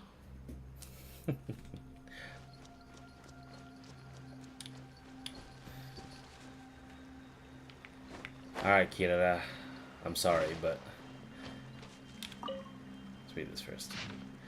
In the name of the elders of our three As tribes... golden sunlight fills the firmament, the tabletop engrosses your attent. Perhaps, perchance, peruse these pages thence. They surely represent no ill intent. Captivated by the epic. Why isn't she reading the files on the desk? Hey, Bobarano, maybe quit showing off and try using words she'll actually understand. I can either rhyme like a bard, or I can curse like a sailor. And right now, Cape, you are seriously tempting me towards the latter. Namely, to remove the clockwork key from the raised platform up ahead. Cape, I just realized you said we all had to speak like bards, but every time you open up your mouth, I don't hear any rhymes. Yeah, I noticed that too. It's one standard for us and another for you. Perhaps the Outlanders are worried that something drastic will happen the moment they remove it. Maybe that's why they're investigating the area thoroughly first. Can't fault them for that. I'm wondering if we can take advantage of this downtime to discuss whether we really need to keep this up. Oh, if you guys don't want to put on a voice and speak in verse, be my guest. Just don't blame me for your own poetic incompetence. I'm gonna sit on the chair.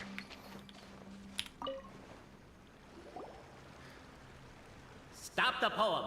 We have a situation. Something's up with this person. Traveler? Are you alright? Turns out there's glue. Come on, you can do it! This can't be how our story ends. You managed to partially unstick yourself. The issue is that you can't break free. The issue isn't that you can't break free, it's more that you don't want to tear your clothes in the process. They mean a lot to you. Can I give you a hand or a tail, even? You finally free yourself and stand up, clothes intact. Aw, the glue's gone. I would have set it back down. Okay. How about I sit on this one?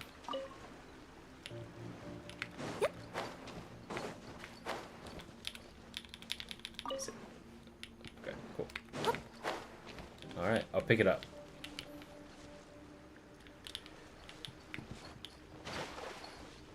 I broke it by... I think I broke the dialogue. That's what happened. Sorry, guys. If you guys watching the VOD. My bad. Strong as stone, firm as steel, the Outlander pulls, but it does not yield. This has happened many times before, but this time is different. A thought enters the Outlander's mind. Attack! Attack! First weaken the structure, then seize the treasure.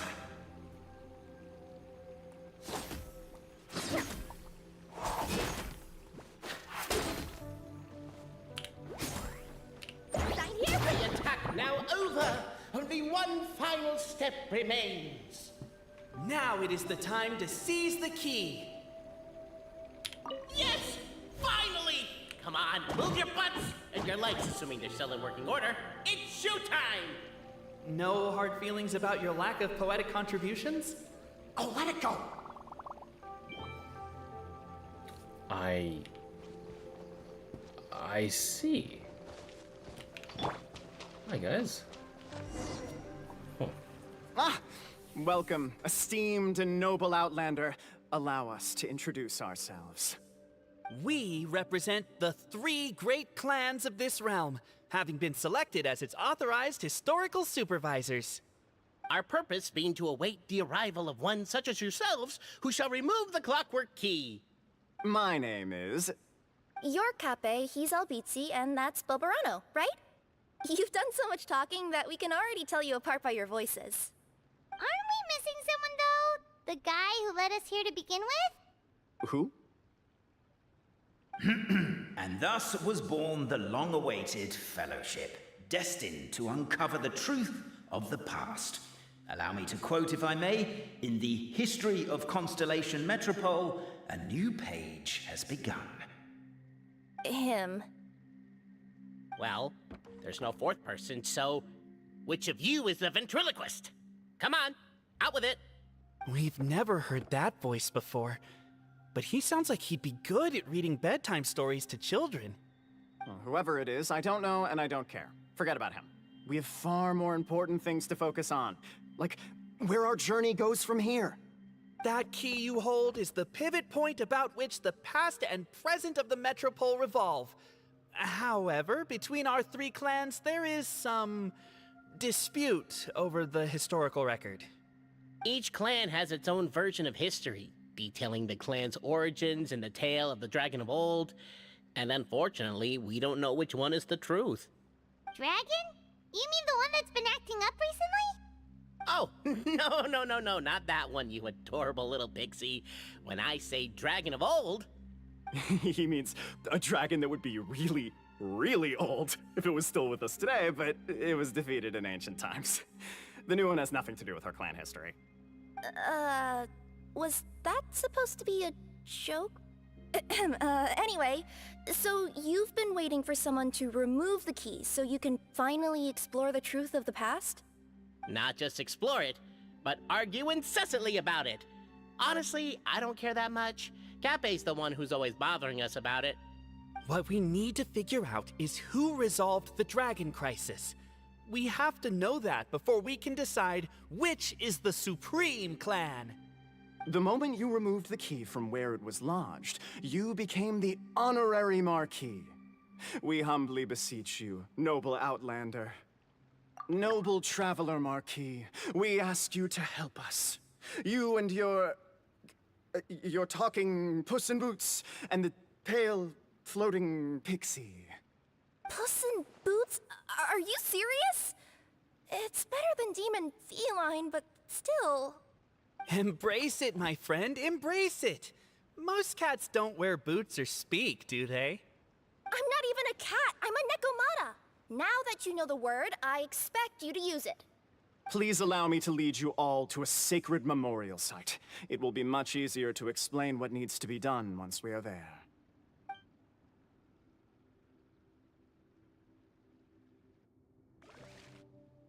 This place is sacred to my clan.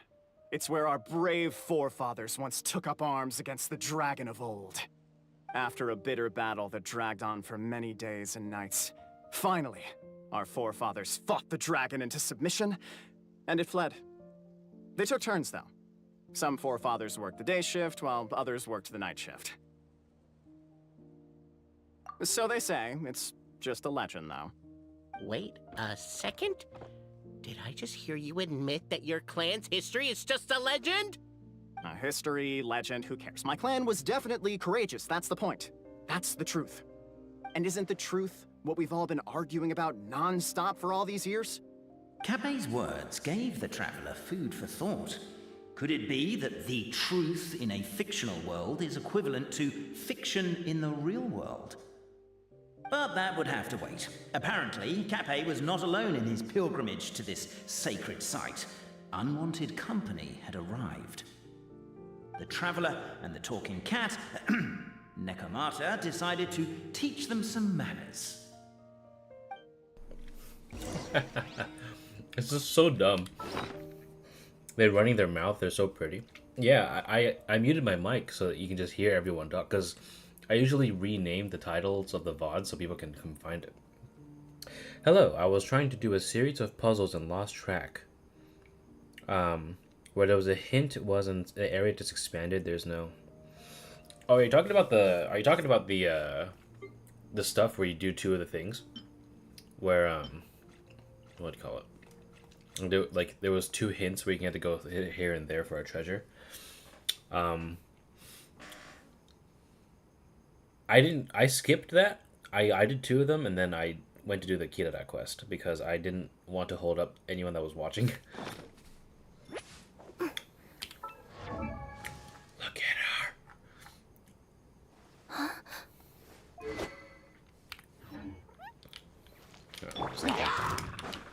It's alive! Drop! Oh. Wow. A true display of heroism and valor. It was as if the spirits of my ancestors were fighting through you. Your martial prowess and show of courage are a more vivid reenactment of my ancestors' feats that suit the modern aesthetic.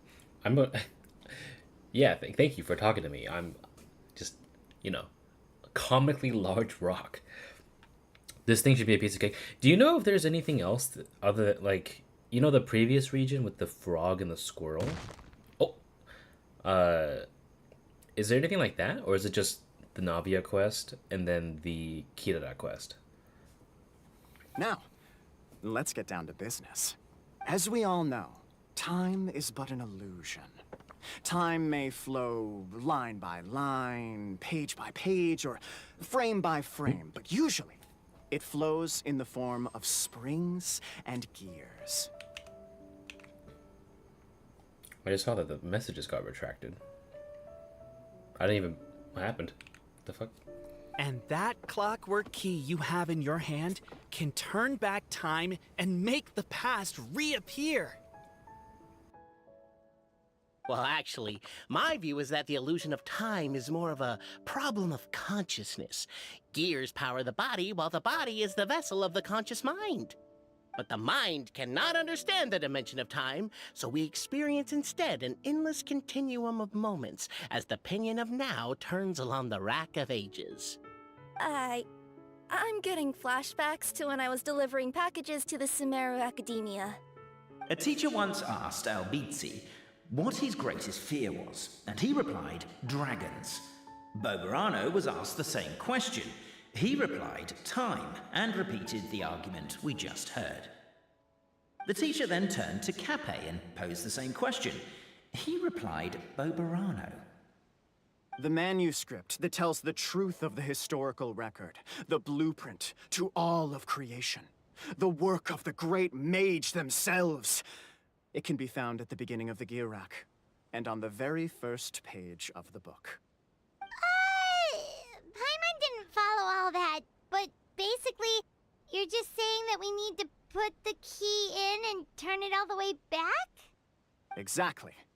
It is said that in the beginning, the goddess of creation took the goddess of fate's manuscript as a blueprint, placed it under the goddess of prophecy's starry realm, and generated the world from a few magic arrays. So in a few moments, when the great clockwork key turns the local time here back to the very beginning, we will restore the magic arrays back to their original configurations.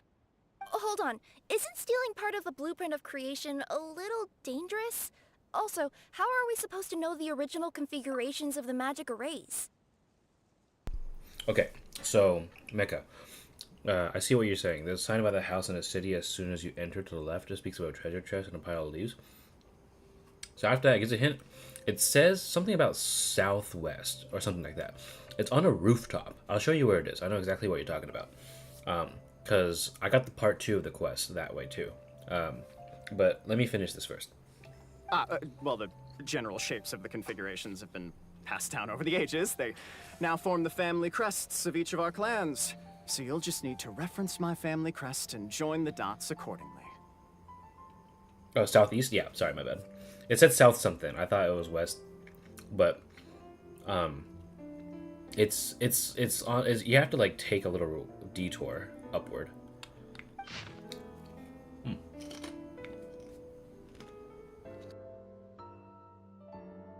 To address your other concern, when the house has already been built, do you really think that taking away the construction crew and blueprint will cause it to collapse? The Traveler Marquis prepares to insert the great clockwork key into the nearby keyhole.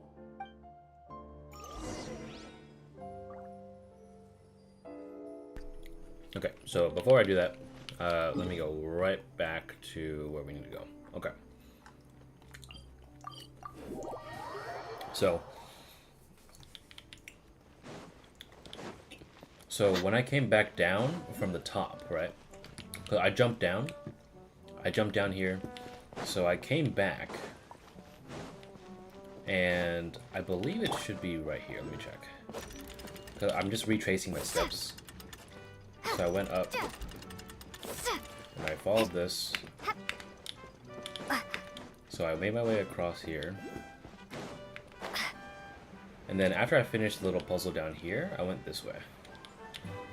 But I know it's on a rooftop somewhere. I think it should be... Let me just see if I can find it. Oh, here it is, yeah. See this? So, around there was like something, and you just have to like collect the water orbs. You got the bell tower one, even though, and I got lost on truck. That's right, Pendulum Street? I got this thing.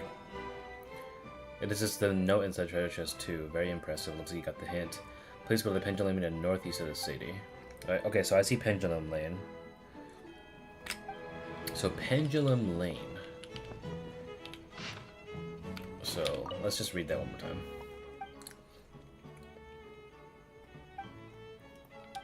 It isn't going to be easy.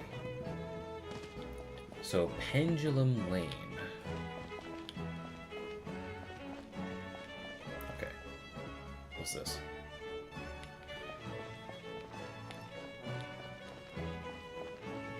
Is this Pendulum Lane? No, a pendulum is something that swings side to side, right?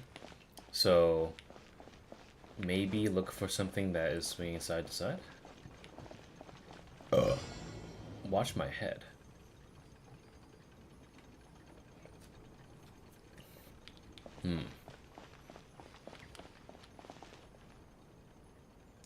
Oh, you can't find it. Well, you can't find it in Pendulum Lane. Can you wait? So, am I in Pendulum Lane right now? Open the map. Oh, do I need to zoom in? Hatter's Trick. Teleport waypoint. Pendulum Lane is the tarnish area on the right side of the map. Or the tan-ish area. On the right side of the map. So this side? Because that's the only thing that's tan to me. Right here? But then again... North of me? Okay. Got it. Okay. Let me get up.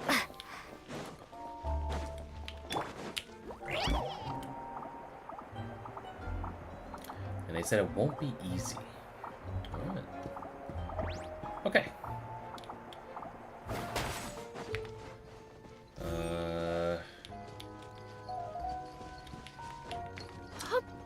Gonna start from the top, yeah? Yep.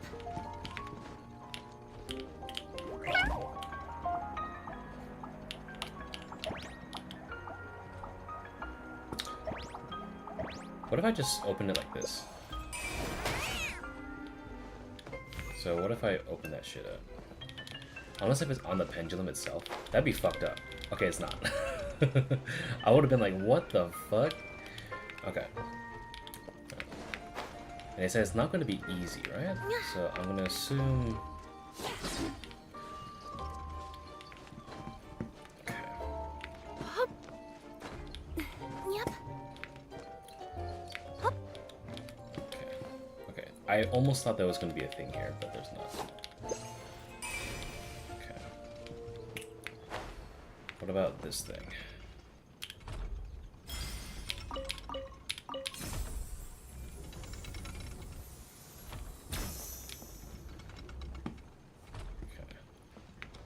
I'm looking at these like little red boxes and stuff.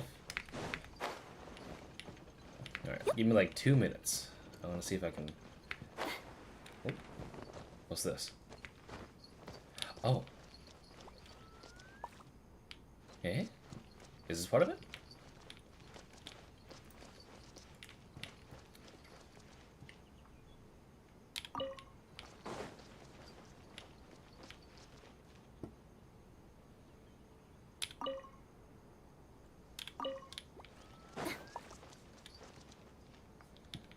Oh wait, no.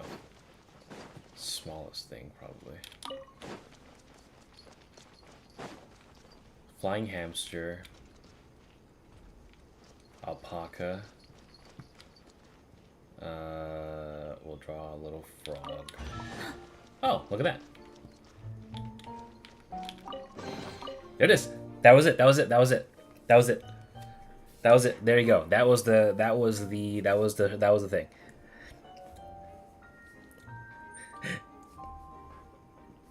So there's your third hit.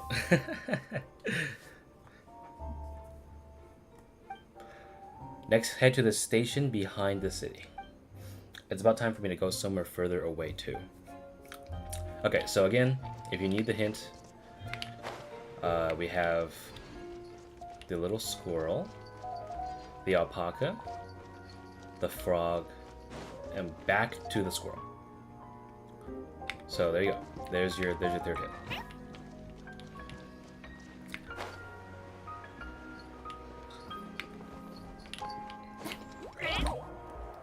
Oh, I see. Okay. I see what's going on here. Okay. So here's the hint. Almost the full circuit of the city without even realizing it. Hope you're not feeling too tired. This next treasure hunt will test your understanding of graffiti patterns. I trust that it shouldn't be a problem for you. So, alpaca, frog, and then the squirrel. Alpaca, frog, and then squirrel. It's literally just that. Okay, cool. I'll record that and upload it to YouTube later. Okay, now they say go to the... What did they say again? I hope that helped you, my guy. Okay, so found a pattern. Next place at the station behind the city. It's time for me to go further away too. Okay, so we're just gonna run all the way back.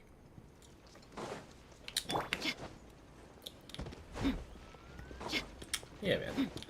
All right, let's see what's next. Let's see what's next. Here it is. Okay, so here's the fourth hit. Let me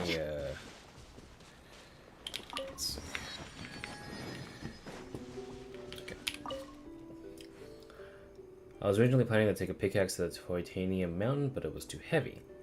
There aren't any good spots to hide things around here, so how about we find some seats near the station?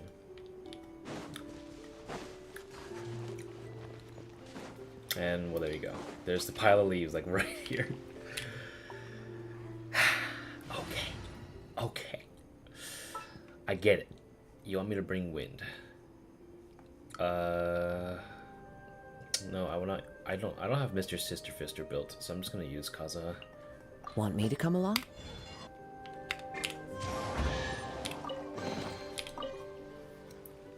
Haha, this is my final treasure. I hope you enjoy finding it. Next, I'd like to go to the end of the world down by the sea. Maybe there'll be somewhere deeper there to hide my treasure. And there you go. You get all that stuff over there. I guess the next thing will be found when the next location releases. Okay, I wonder if I can run this. Time to go. See what happens if you try to run this.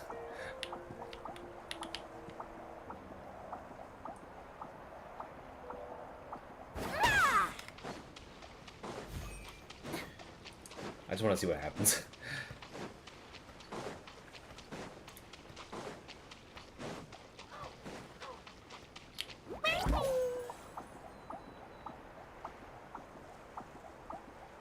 Ooh, the fog's coming.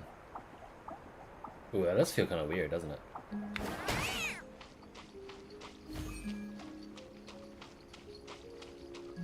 The music's changing.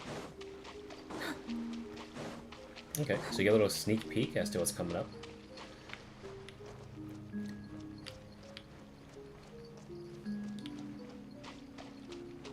And then I'm just gonna put I'll put a little, you can't put a teleporter here? That's bad. Okay. Well, anyway. Back we go.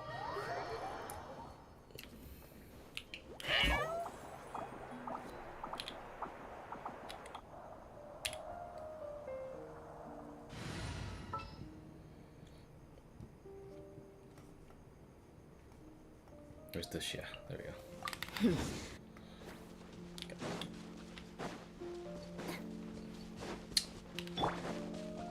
What's up, girl? I'm back.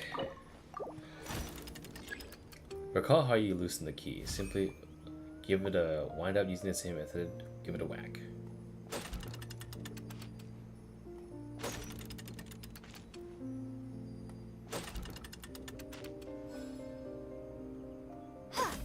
Ah, okay.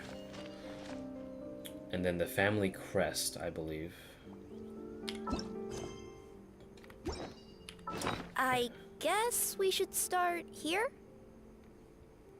Yes. How did you know, Kirara? Okay, so it should be shit. Where is it? Which one is the one that expires? I don't know where it is. Where is it? Is it this thing? No. Uh-oh. I gotta go through each and every one of them. Tattered paper. Special report.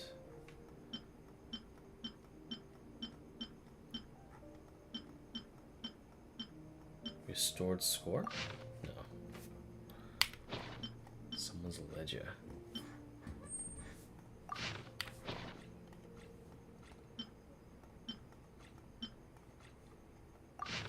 No. Man, shit. Oh.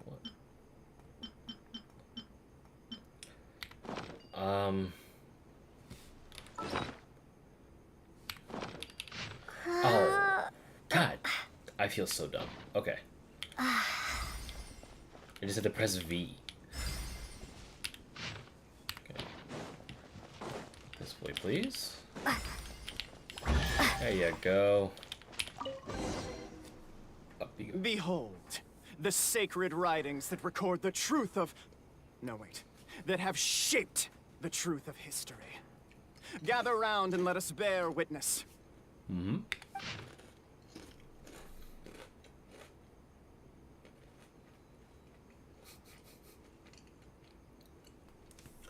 Brave Francois, is that how you say it? I don't know. Mounted the haystack, picked up a fork, and planted it tines down atop the mountain of grass. Behind him was a large, bright moon. He shouted out the names of everyone in the village. The village chief was first to be named, and so frightened was he that he wished to climb up the haystack and stop up Francois' mouth. Crazy? You're yelling so loudly the dragon might show up. You good for nothing. Have you not seen how the windmill everyone built has been destroyed by the dragon? And here you are worrying if it will return? Francois really would have loved to kick him off the haystack, but held back given that the chief too was worried for the villagers' safety. Francois saw that tonight all the villagers had arrived, and so he cleared his throat. Dear neighbors and kin, think you still that we must endure this? No, of course not. But we cannot do anything about the dragon, said the grocer. Who says so? Did I not leap onto its neck from the windmill blades, stepping on it twice, and did it not fall down and flee? Perhaps everyone worked so hard to build the mill that was destroyed. Everyone's emotions became inflamed.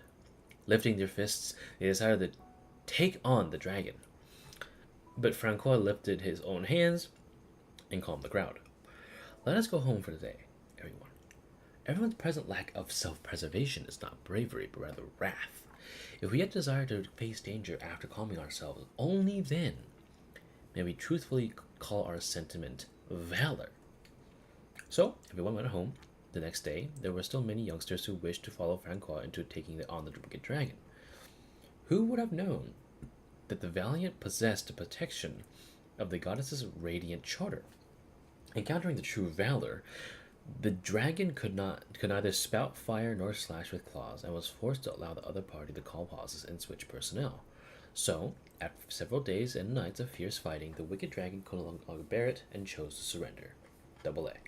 Feast your eyes, rejoice, and cheer, for this is the unquestionable truth. Look at the signature. Nobody is capable of forging that. I don't believe it. So, all along, our histories have been false? Don't lose heart, Albizzi. It does not follow from his is true that ours are false. That might be the most bogus logic I've ever heard. But keep up the mental gymnastics, Boberano. I've been waiting for that look of jealousy on your face my whole life, and I'm gonna savor it. And yet, it seemed that this conundrum could indeed have more than one solution. Everyone agreed that there may be more than one truth. The party decided to visit the sacred sites of the other clans and see what their documents had to say. Isn't a narrator supposed to remain detached and objective? It feels like you're forcing a narrative agenda on us here. Well, whatever. I'm in a good mood. Let's do it. The instructions say to repeat the process 3 times, and besides, I'm looking forward to watching you both be sorely disappointed. Let's do my clan next. I'll lead the way. We'll need the key again, right? Let me see if I can pull it out. Yoink!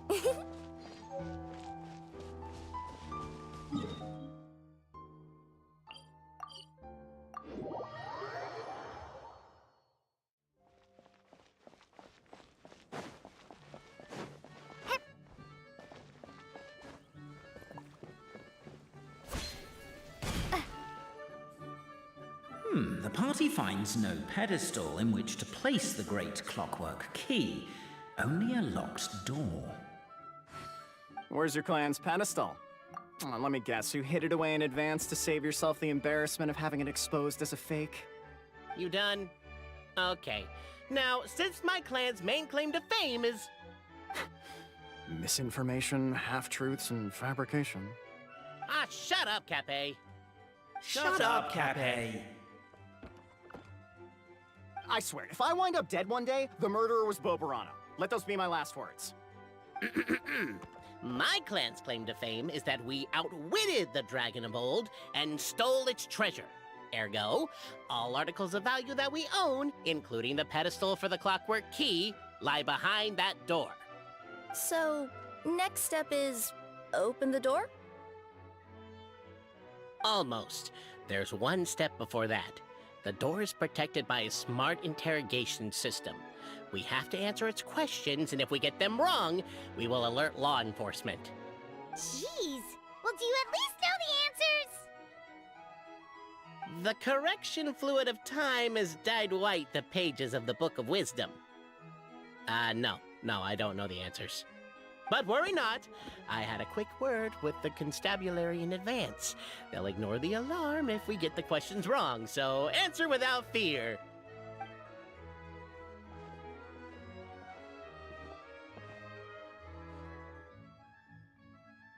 Question 1. Who is it?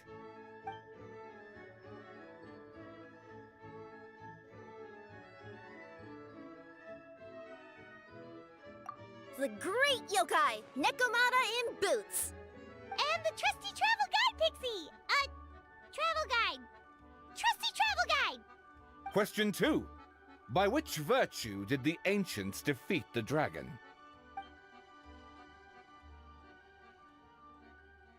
If this is the right answer, I swear I'll... Correct! A barefaced lie. So low. Question 3. Which is more real? The fiction of the outside world, or the truth of this world? Hear, hear! Who can be sure that the outside world isn't just a dream? And that when the dreamer wakes up, they won't just find themselves inside a novel? There is no way to know, therefore both are equally real. All correct. You may have the key pedestal.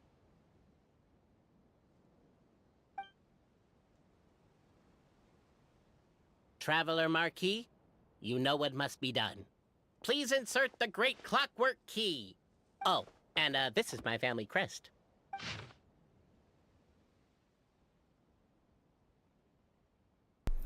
Nice attention to detail. Is in the shape of a question mark. Wisdom. How could it be fake? I don't know, man. You tell me.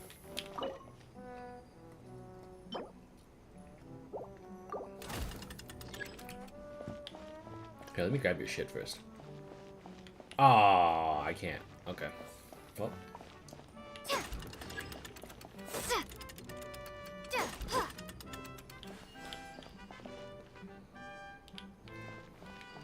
Okay, so we start. Where we start? Do we really need this one? Where do we start? Wait. No, we don't. Thank you, Kirara.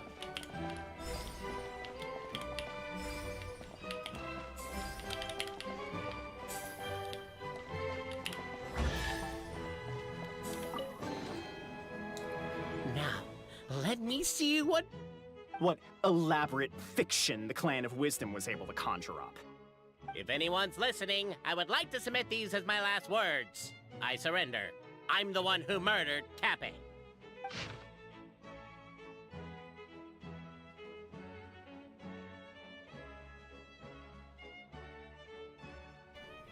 Okay. Sorry, I need some water right now. Goddamn. Okay. Wise Antonio, in the basement of the crumbling house, began reading his ancient book he had found. His oil lamp shook from time to time as the swaying structure above ground collapsed. The village was to be symbolically raised by the dragon. The village, I mean. And he had been chosen by the dragon, for he had not returned home. But Antonio did not care. He only wished to study the book the old lady had given him on the bridge he passed today. This book was titled The Radiant Charter, I'm assuming. And within was reinforced all the rules that every belief in Simulanka must follow. Being in Simulanka must follow. It was written in the language of the world's creation at the very start, and if Antonio was not possessed of extraordinary wisdom and deciphered this primordial text, there would have been no study to be had. This book recorded no solutions as to resolving the difficulty that a constellation satellite presently faced, nor did it contain any hexes that could aid Antonio in repairing his own home. But he knew that wisdom was the mightiest thing in the world. The morning light shone through the ruins of his home, and the neighboring blacksmith and chubby chief took great pains to get rid of the house's wreckage which blocked the basement hatch. With dark circles around his eyes, Antonio said to the chubby chief, "I shall defeat the dragon. I shall return soon." "Are you sure that's alright? Are you sure you're alright? You don't look like you've got any sleep. Just smoke from the oil lamp. Don't worry about it." The dragon sat atop a mountain of treasures, gazing down at an insignificant little Antonio walking closer. Flames gathered in its throat, preparing to burn the area 1 centimeter before him, all the better to scare this puny, foolish creature. "Halt! I'm a qualified second-class Meister. The Radiant Charter states that should I refuse a duel, you cannot use force." Well, this restriction did exist, so the wicked dragon swallowed its flames whole. How I dreaded going to the toilet tomorrow. Antonio, for his part, had not expected that second-class rust-clearing Meister qualification exam he had taken on the lark would become useful. "And since I am the second-class Meister, I propose a duel of riddles you cannot refuse." Now, Simulanka had just such a law, mainly for the benefit of sphinxes, old sages, and princesses who wished to make life hard for others. The evil dragon had not expected this rule to catch up with it. I shall ask the first question. My house sold for 8,000 mora yesterday, but I thought there was room to raise the price, so I bought it back for 9,000 and planned to sell it for 10,000. How much more did I lose in the end? Dragon laughed in contempt. What's so hard about that? You could have waited until it hit 10k to make your move, but you sold for 8, bought for 9, and so you lost 1,000 mora. So that you could have earned it instead. Wrong. You burned my house down yesterday, and I couldn't sell it in time, so I lost far more. Sorry. I mean, I do have to burn a house, and you happen not to be home, so I might as well hit one that doesn't result in any loss of life. Now you've lost this contest, I have the right to loot some of the same value of your life, minus 1 mora. And considering that you burned my house, I can seek damages. Let's assume that my house is worth just 1 mora. Well then, wicked dragon, you know what to do with yourself. Please spare me. I'll give you everything. Your words, not mine, Antonio said as he pulled out a contract he had written long ago. Thus did Antonio use his wisdom to take all the evil dragon treasures. The dragon, devastated, would never again return to attack a constellation satellite where Antonio lived. Many years later, a child asked Antonio, "You sold your place for 8k and spent 9k buying it back. So it looks like you actually did lose 1,000 mora?" Question mark?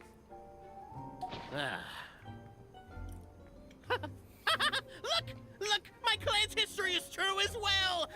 There's that same unforgeable signature again, right here! What? Oh, does this mean that my clan is the only odd one out? Given that my clan's wisdom is such a subject of ridicule in your eyes, I will now appeal to my own personal intelligence, which I believe far surpasses that of my clan at large, and make a prediction. It seems likely that the claims made by each of our clans regarding their history and virtue are all true. Boberano? How can that be? Oh, I get what's going on. Once, when I was drinking with Gujiyai, she bet me a round of dried fish that I couldn't guess which cup the umeboshi was under. Whichever one I guessed, I was always wrong, and Gujiyai would lift a different cup to reveal the umeboshi. But then, I learned later from one of the shrine maidens, Miyuki, that all of the cups had an umeboshi under them. Just goes to show, I still got a long way to go before I become a great yokai. Oh, don't mind Fox Lady. That's just her way of teasing you. Actually, that reminds me. We can now open these 3 treasure chests. And unlike the guessing game you mentioned, this one's not a trick. Cool. Well, once you've plundered the last of Boberano's family wealth, we can go to my clan's place. Yeah, man. Guess I'll take the clockwork key again then. Yoink! Yoink. Wow, I've never seen half the stuff in here before.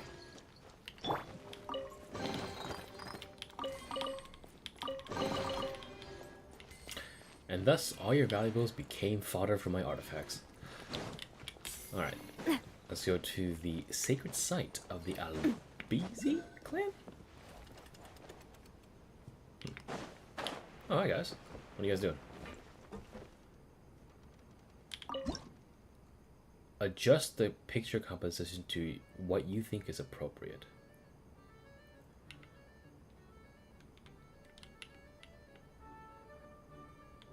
Can I get all of them at once?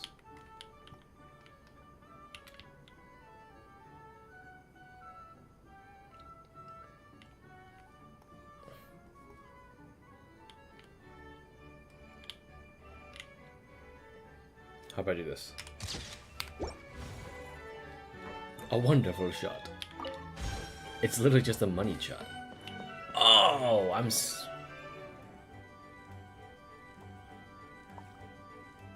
I made my own joke. It's a money shot. Oh, yay. Alright, let me see if I can get Kirara up here.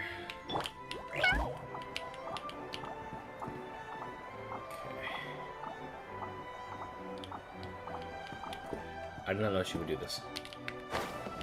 There we go.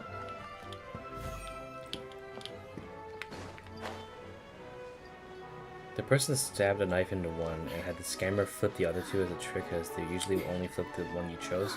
That shows the wrong card, but all 3 are the wrong card. Ah. Sounds like a tourist trap to me, my friend.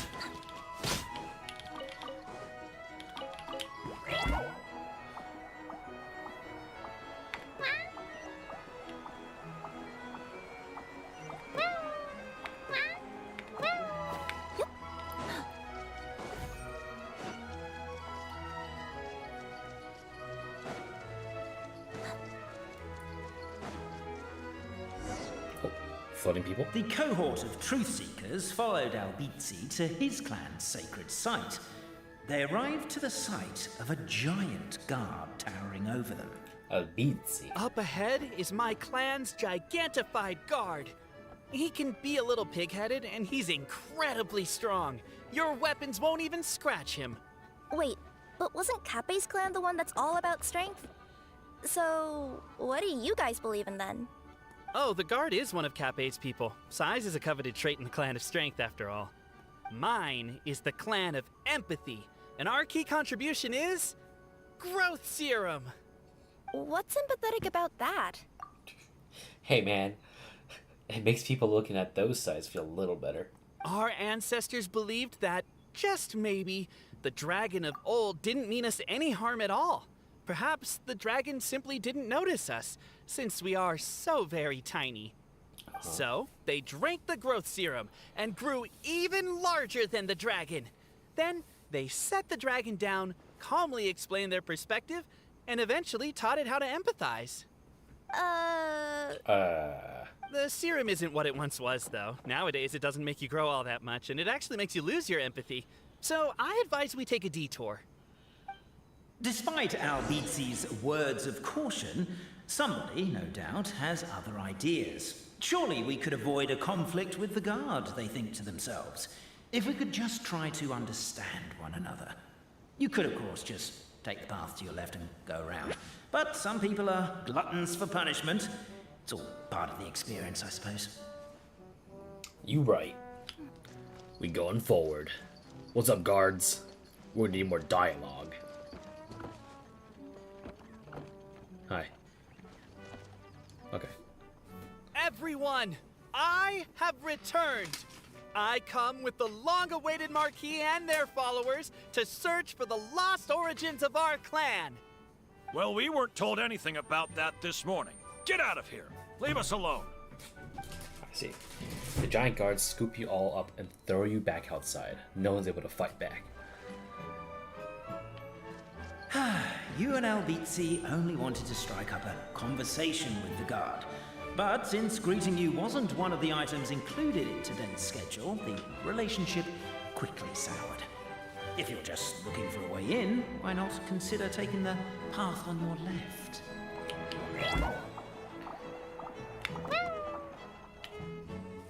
Everyone, I have returned. I come with the long-awaited Marquis and... Well, we weren't told anything about that this... That's funny. It just repeats it. You and Albizzi only wanted to strike up a conversation with the guard. But since greeting you wasn't one of the items included in today's schedule, the relationship quickly soured. Why is my own clan treating me like a villain? You've been away too long. We all have. Feels like we've been waiting forever. Alright, bitches. We should be getting close. Why is this place so full of junk? Are you the kind of people who never throw away the box when you buy something because you're worried you won't be able to return it without the original packaging? We'll never find the Oracle Pillars in all this mess. Never mind that. We have a more pressing issue. It seems there's a slight problem with my clan's family crest. The Marquis may need to utilize their wisdom to solve the issue.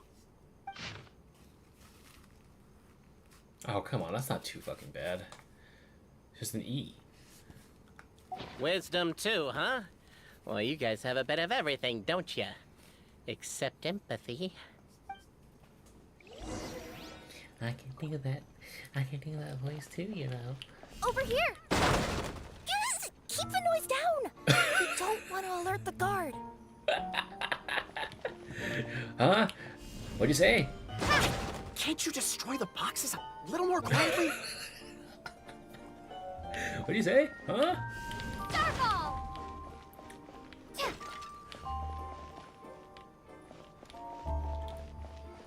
What boxes? I only see rock. Alright.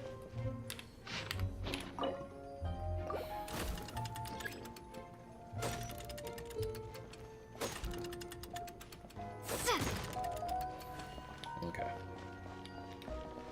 So we don't need that. I'll go keep watch. Not a problem, Kira. Okay, so if we start it like this.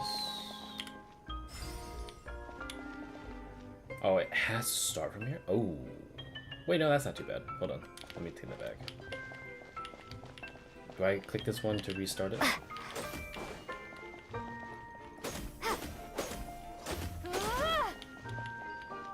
I fucked up. Hey. Apparently that was incorrect. But don't blame yourself, it's Albizzi's clan's fault for taking terrible care of their family crest. How could they let something so important get so dirty?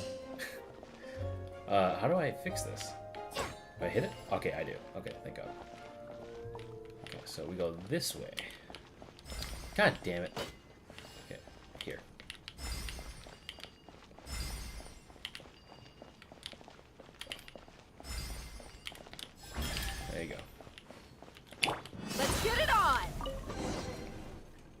This is the last one.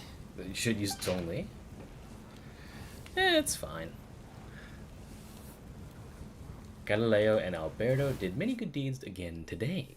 Though it was most tiring to help the old lady on the bridge move her barrels to hard apple cider, they each got a small barrel as their reward. The moonlight was unobstructed and beautiful, and the two good friends climbed the high wall that had been built to stave off the evil dragon. Alberto lost the rock, paper, scissors match, so he had to hold the barrel of cider under the crook of his arm as they climbed the ladder. Look, look! This is the big house that our chubby chief was so proud of. Doesn't look so big from here, huh? Said Alberto as he looked at the house. You're wrong. That's my home, said Galileo. The chief's house is that one. Alberto's night vision was not all that good, and moonlight could never compare to daylight. If one were to close one's eyes, the light could not be seen at all. He tried a little harder, but could discern nothing more. But it's also really small, Galileo continued, so there's nothing wrong with your statement. Galileo and Alberto were both rather perceptive people. Galileo's reply covered for Alberto's discomfort regarding his poor vision, while Alberto also lost the rock, paper, scissors match on purpose so that he could carry the cider barrel, because the gears under Galileo's ribs were injured. Here's to you. The two friends raised a toast once Alberto stuffed a cork back into the barrel. The next day, the two gathered everyone in the plaza. In the village, I mean. First, they apologized for the collapse of the anti-dragon wall, and told all the people that they were preparing to have a talk with the evil dragon. I know it was a lot of work for everyone to fix that wall, but we're not that fussed about it anyways, the chubby chief said. But are you sure you're not bragging when you say you knocked it down yourselves? Of course, that wasn't the chief's point. He too was a good person. He continued, also, it's too dangerous to seek the dragon out. Ah, don't worry about us. And so the two best friends in the whole wide world departed. The evil dragon trembled before Alberto and Galileo. For some reason, the old lady's liquor could make people very, very large. And, well, that's how they accidentally squashed the high walls the previous night. As they gazed down at the ground far below, they more or less understood how the dragon thought. No wonder it could accidentally destroy the village at its feet. So as long as they could get the dragon to notice people, they could surely come to an understanding. Thus, the two friends drank all the remaining magic cider, becoming even larger than the dragon by a good margin. Reeking of alcohol, they sandwiched the dragon between them, and drunkenly tried reasoning with it. The dragon shriveled up in terror, all of its majesty and fell aura forever gone. Indeed, it even looked pitiful. Alberto attempted to pick dirt off its scales off the dragon's back, but ended up picking off an entire scale. The dragon sought to flee, but Galileo, fearing that the crisis might persist for 10,000 years more if the misunderstanding wasn't cleared up, tugged its tail and dragged it right back. You know, to be honest, we've always lived under your feet, but, we're all far too small. So you may not have ever seen us. Now, we've transformed and become big, Galileo said. So now, surely you must know that we dwell at your feet. The dragon nodded repeatedly, and thus did the two and the dragon chat all night. Believing that the goal of mutual understanding achieved, the two set off along the road home. Double A. The signature. So it's true. Empathy is one of the founding virtues of Constellation Metropole, too. Just as we suspected, all three are the truth. Okay. Well, this is a lot to process. I feel a little empty inside. Yes, we found the truth, but there's too much truth. I get you. It's like in Inazuma, when there were only 6 books in the Mirage Warrior series, it was really popular. But by the time book number 88 came out, nobody wanted to read it. They all lost interest. A brief moment of joy is drowned out by a growing feeling of melancholy. But perhaps there is a glimmer of hope to be found too? Anyone? Anyone? All right, I'll say it. How is it the case that these 3 versions of history can all be true at once? That's exactly what Paimon was wondering, but Boborano kind of already explained it away earlier. So Paimon was worried she'd look stupid for asking the question. It's not a stupid question at all, my dear little pixie. While I did postulate that different truths may coexist, there is an issue when it comes to these three truths in particular. The problem is, all three truths are the history of the exact same thing, namely the dragon and the Metropole's origins. Yet all three bear the signature, showing that they're genuine.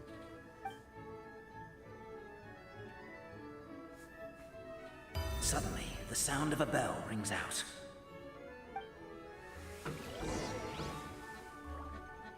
The bell! It rang once! What does that mean again? Ah, yes! Highest level of emergency! Everyone, to the main entrance! Stat! Bring all the glue traps and place them outside the gates! The whole city is on the lookout, and there's only one way out. It's the path right in front of you. Lose the giant guard. Why'd they ring the bell anyway? Also, why is one ring the highest level of emergency? Obviously because you have to respond fast when it's an emergency. It'd be a bit too late if they waited till the 99th ring.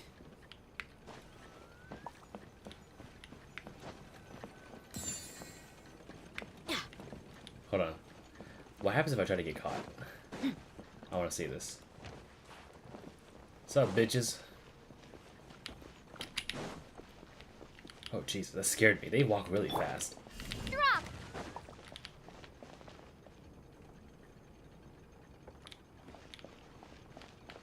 What's up, assholes? Oh, I see. Maybe... I'll just glide to the front. No big deal. Later, bitches. They're outside! After them! Oh, Jesus. Guys?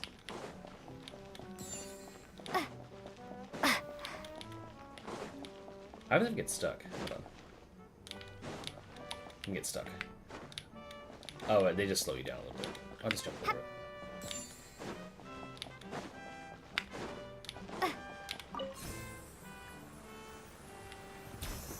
Little bitches.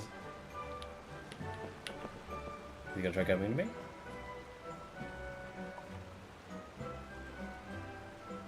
Any further and we'll be outside our jurisdiction. I think we've pursued them far enough to earn a salary from the Empathy Clan. Come on, let's head back. Bye.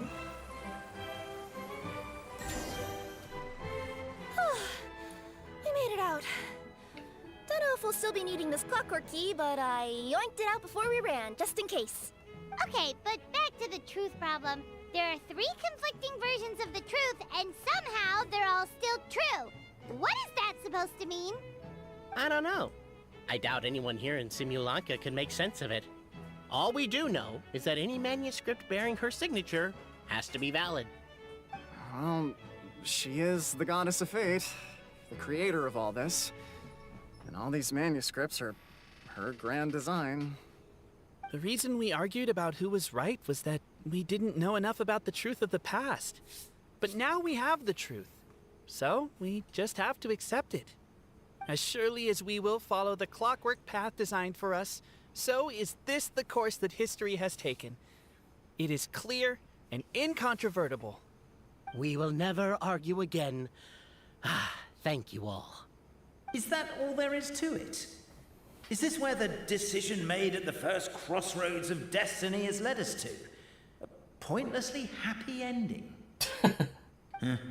Overthinking it would be equally pointless. Well, that's enough for one day. Time to take a break. Could you be any more cryptic? You're planning something. Paimon knows it. Whatever happens, today was a breakthrough in my journey of discovery. I will go back and share it with my clan. Me too. Later, Captain. And me. Let's leave it there for today then. I'm sure we'll find out what else Mr. Narrator has planned for us tomorrow. Oh, God. I don't want to keep doing this. Hold on. Seeing some messages.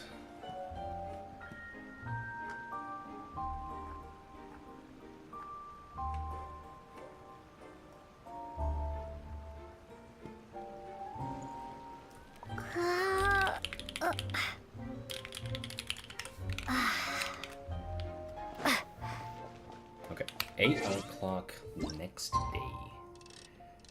Wow, lucky us. Okay, let's do this.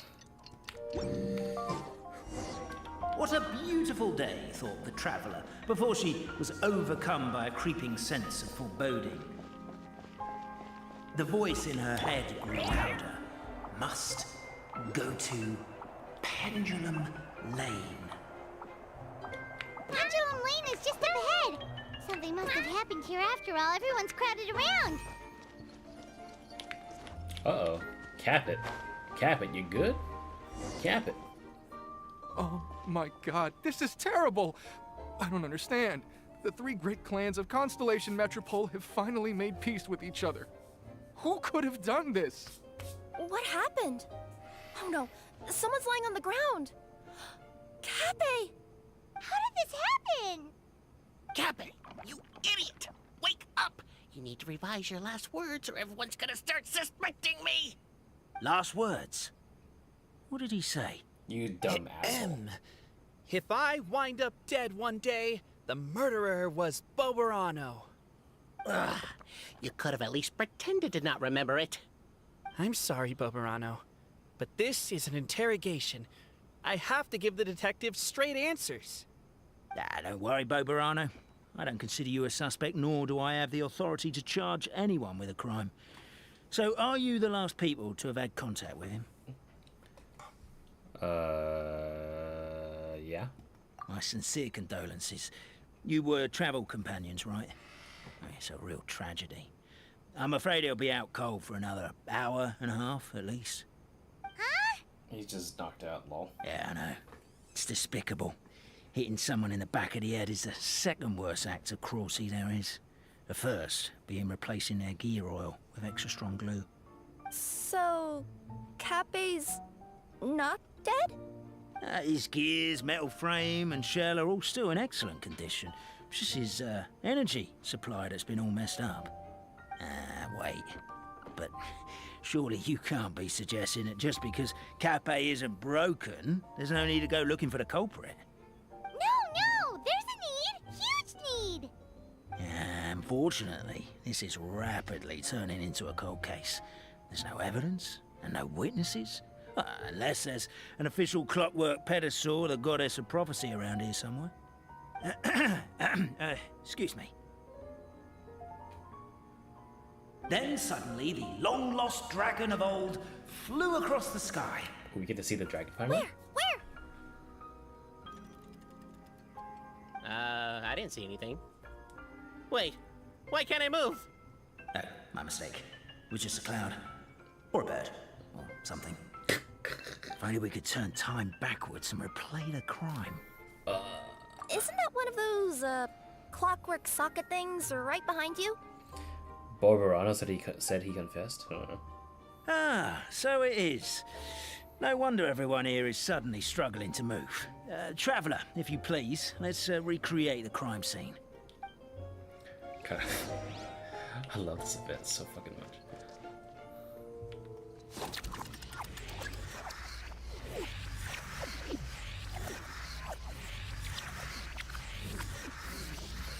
The crime seems too chaotic. I can't make heads or tails of it.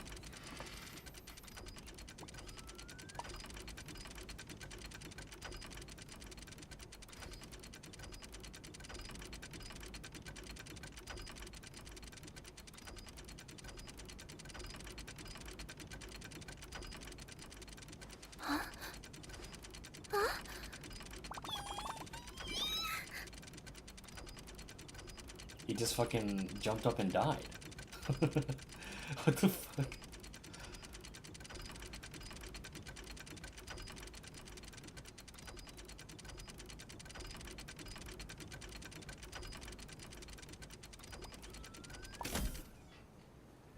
Well, that clears it up. Cape was walking along the street, then he suddenly collapsed. He was faking it. What? So case closed? Aren't you supposed to investigate a little more first? Well, we literally replayed the crime scene and saw it with our own eyes. There's no need for any evidence gathering or powers of deduction now. And besides, maybe the truth is inherently strange by nature. Like how Constellation Metropole has 3 histories, each of which is the truth. But didn't you say Cappe was struck in the back of the head and knocked unconscious? For all I know, he could have bashed his head against a toilet bowl before leaving the house, then walked here in a daze before finally passing out. As for why he might have done that, my guess is...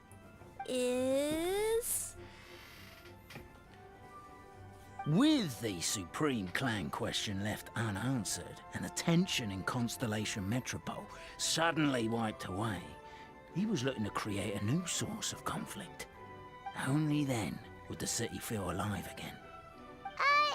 Do we really think he's capable of that, though? Sounds like a pretty complicated conspiracy for the average Simulanka resident. Traveler, something about the crime scene isn't sitting right with me. It just seems unnatural. Also, anything outside of the immediate area won't have appeared in the replay. Is it possible that something was missing from the scene? Why don't we search the area? Sounds Wait, what are you doing? Oh, we're gonna head to Cappe's house to check the toilet bowl for signs of an impact. Oh my god, Kirara, what the fuck are you trying to say? Where did my spear go? Hello there. Have you seen my spear by any chance? Someone was shouting about a dragon a minute ago, and I instinctively threw it into the sky. Yeah. Yeah.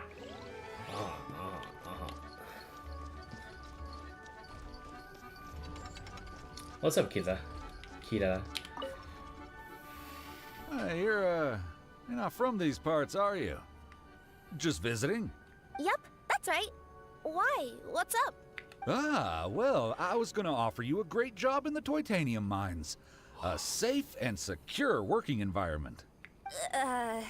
Doesn't sound very safe. At least not as safe as being a courier. To keep the titanium ore intact, we use specially designed pickaxes that can't cut through it. Even if you struck a person with it, it wouldn't so much as leave a scratch.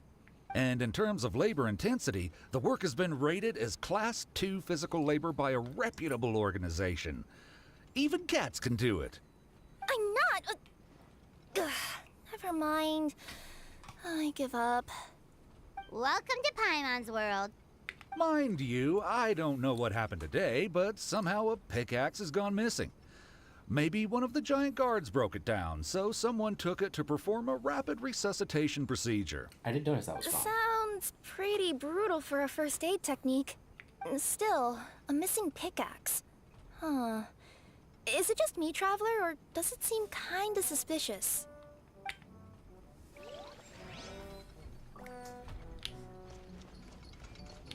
Well, there was a pickaxe here earlier, right?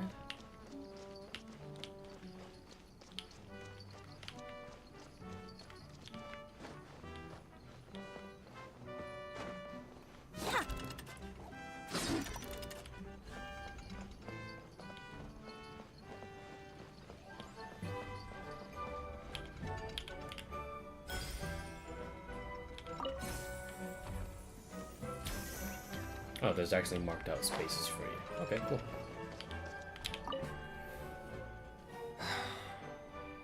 Come here. Well, whatever it is you were looking to buy, please do come back tomorrow. It's just, I have to close early today. A bottle of growth serum has gone missing. If someone's stolen it with the intention of harming others, the consequences could be disastrous. There's a whole investigation into it, so I gotta close the shop while I do an inventory count. If it turns out I'm wrong and I miscounted, I could be charged with filing a false report and disturbing the peace.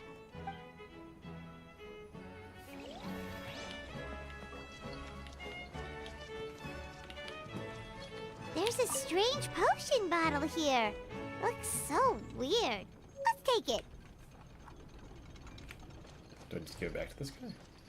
Nope, we're taking it. Mine now. Later loser, find your skeevers. Okay, I hear it. It has to be on top.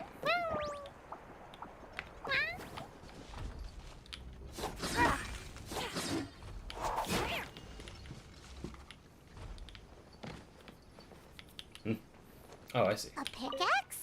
What is it doing all the way down here? There's gotta be a story behind it. Let's take it.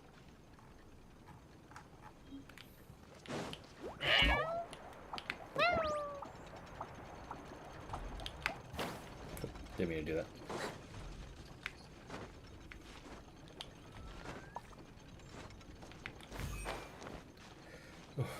Getting a little tired here. We're pushing forward though. Oh, there's the spear. There's a spear here. It looks so mysterious. Let's take it. Let's say one of these was the weapon used in the assault. Which one do you think it is? The growth spear?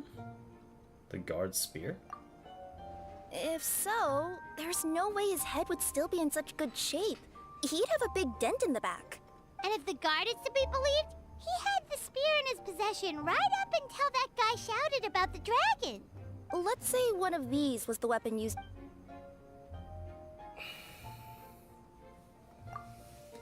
If it was the growth serum, Cappe would have been turned into a giant. Also, the bottle probably would have shattered when it hit him. We would have seen the debris on the ground. Let's say one of the... If it was the pickaxe, Cappe sure is lucky it's not still lodged in his head.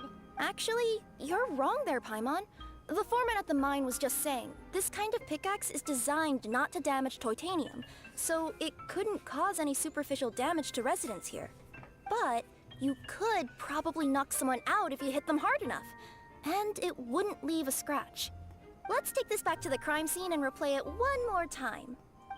Ah, you're back. How was the toilet at Cappe's house? Toilet? What about it? Oh, yeah, forget that. What's this about? What are you trying to say? We thought the way Cappe fell looked odd, so we searched the area for suspicious items and found this. It could have been deliberately placed out of range of the crime scene so it wouldn't show up when we replayed it. Now we've retrieved it, we were gonna replay it again. You don't mind, do you? Oh, I just remembered I forgot to turn off the clockwork switch in my kitchen. Yeah, I think I'll just... Oh, no, you stay right there.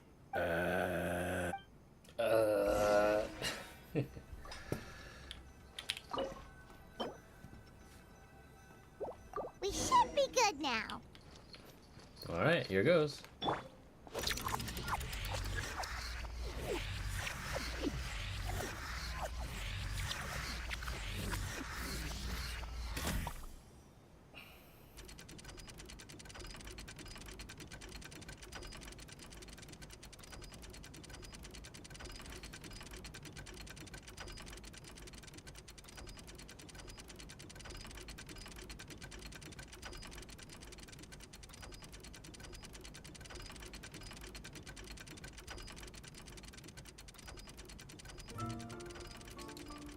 How the fuck? How did you fucking bink that? Literally throwing knife kill.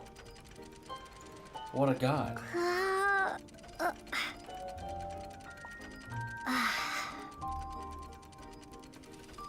You tried to throw it at a box and it bounced off. So you're the attacker!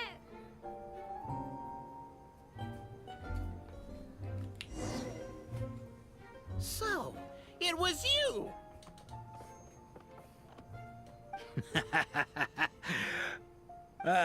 I would congratulate you for cracking the case, but since I did such an abysmal job of covering my tracks, didn't exactly have your work cut out for you. So, all I can say is... Catch me if you can!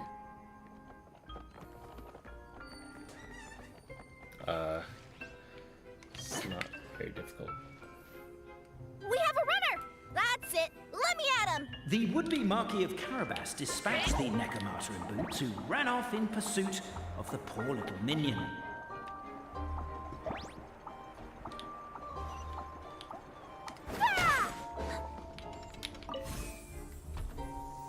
The minion's poor little lower back was protesting painfully against the intense physical activity. He decided to take the elevator, giving him a moment to catch his breath.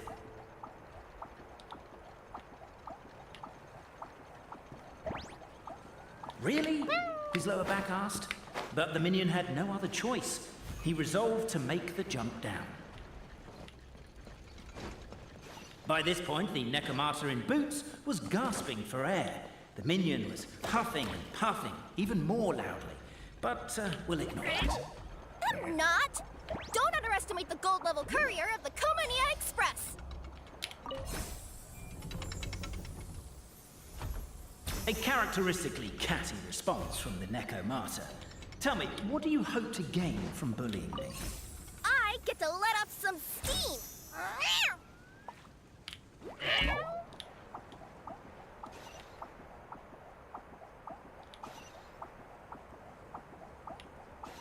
Ha-ha! You fell into my trap! Oh, and by the way, remember the glue you got stuck on when you first entered the future Marquis's abode-to-be? That was also me. I did it using my powers. Rats! Oh, I'm so jealous of you guys right now. You can just jump out of your shoes and keep running, but I... The unnamed minion made a last-ditch escape attempt. He began his long climb, up the wall, the tall wall. Oh.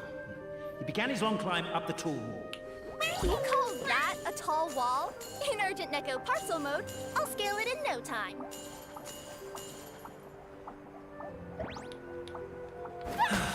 I'm beat. I surrender. Oh, he's fucking... he's... You've got nowhere left to run. All right. I confess. I was brought up in the ghetto. Basically, it was pretty bad in Yakuza across stations. There was no social services police, but they were scared to come here, and 30 and I tried.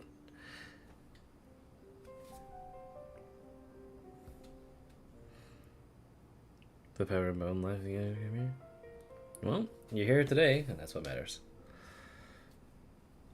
That was fast. Getting caught by you here was a backup plan. I don't know if what I've done will make things better or not. Time to come clean. I am the narrator, the one who's been guiding you all this time. My mind is blown. You're overdoing it a little bit there. Anyway, I only did what I did because... Why are you suddenly spilling the beans? I poured my heart and soul into all this. I was worried you wouldn't ask. The truth is, I was one of the first conscious beings ever made by the goddess of creation. And I've known for a long time that this whole world is just a fairy tale written by the goddess of fate. I know they say that fairy tales are just made up for kids to read, but I refuse to believe that fairy tales are just fictional stories and nothing more. The reason why Constellation Metropole has 3 origin stories is that the goddess of fate wrote 3 drafts and couldn't decide which one she liked best. Then her cat trod all over them, and they all got crumpled together, so the 3 worlds just sort of folded into one. The goddess of fate was torn between them anyway, since she couldn't decide which ending was best for the dragon or the kids. So when she saw what the cat had done, she simply decided to go with all 3. Who'd have thought? But what does any of this have to do with what you did? You're not a fictional character, so you couldn't hope to understand my sorrow. Honestly, I don't think there's anyone in all of Simulanka who would understand. Oh. Every day that I experience, every interaction I have with another person, is it really all just a work of fiction? The only reason the 3 great clans wanted to find out the truth was for the pointless task of electing the supreme clan. I thought that once they'd learned the truth, it might make them curious enough to investigate further. But as it turned out, they just accepted it and carried on living the same old lives. I have to motivate them to keep looking for answers now that they think they've learned the truth. I have to make them uncomfortable with the superficial explanation that they took at face value. And I have to figure out, once and for all, while you real people from the outside world are still here, are we real? Aww. That's my full confession. Time for you to take me back.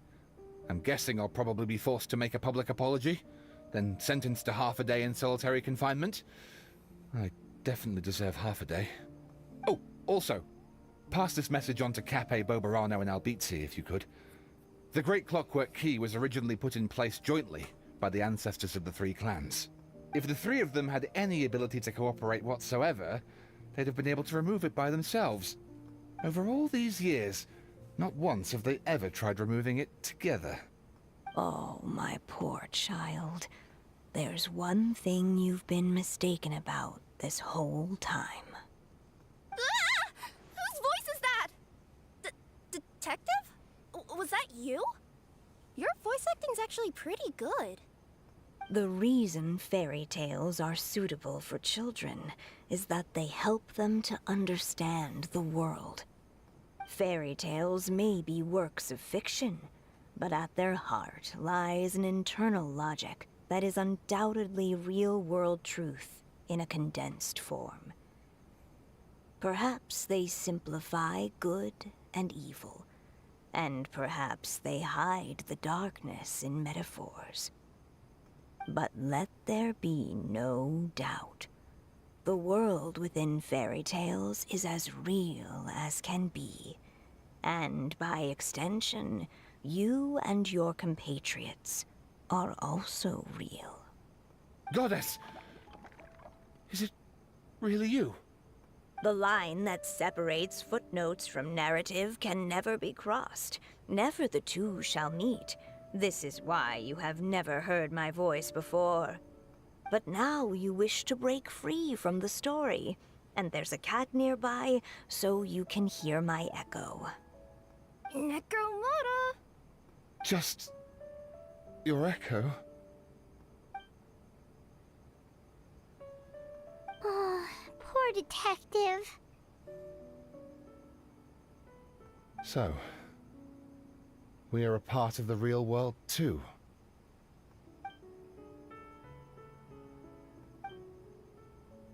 So we need a shot of the crime scene for evidence, a mugshot of the suspect for the records, and a photo of our heroes for posterity. The guard molded over. 3 photos is overkill, let's just get one big group photo of the crime scene. Suspect, try to look more serious. Heroes, more natural, please. Happy smiles, but no smiling for the victim or the friends or family, thank you. No, don't get up. Stay on the ground, we need to capture the crime scene as is. 3, 2, 1, cheese.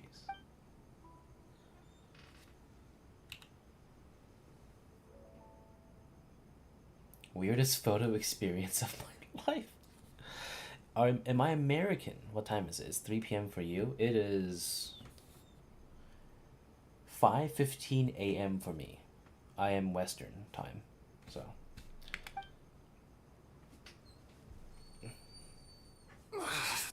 My head's spinning. Albizzi just gave me a quick rundown of the situation. So you caught the detective? Sorta. We chased him until he surrendered. Oh, and he asked us to pass on a message. Having insomnia? No. I purposely stayed up this late so I could do the thing today. Because I won't have time going into this weekend.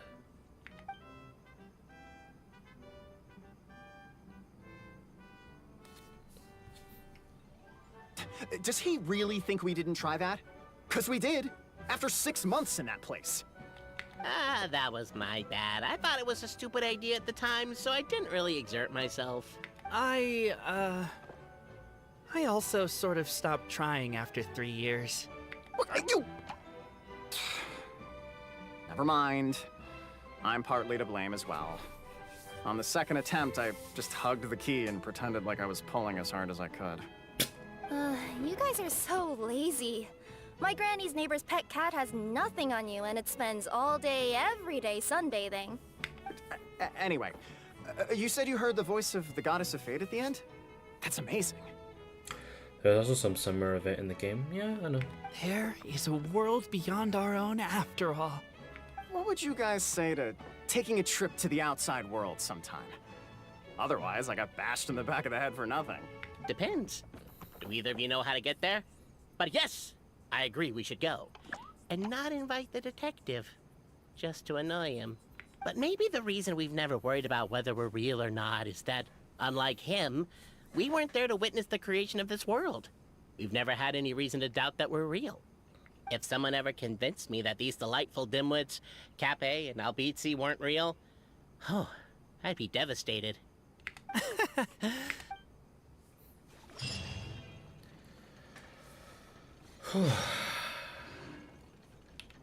Text Coda. Wait until 2 days later. Okay.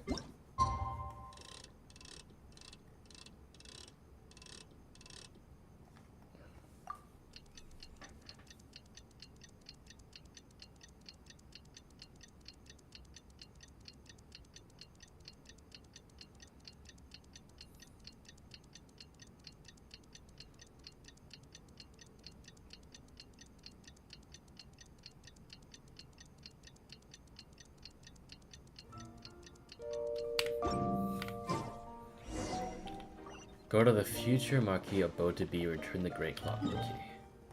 Okay.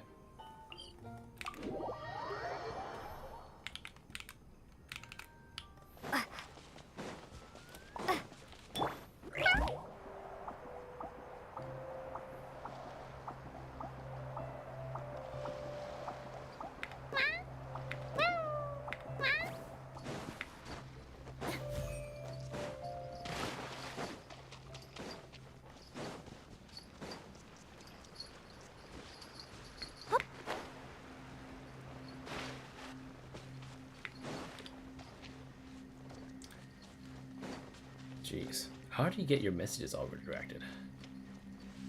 Hey guys. How you guys doing?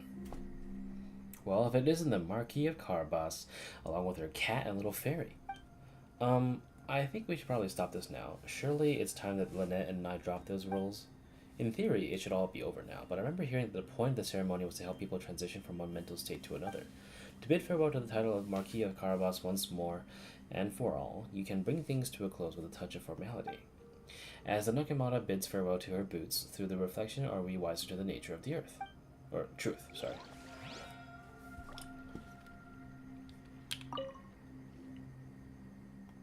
Oh, okay.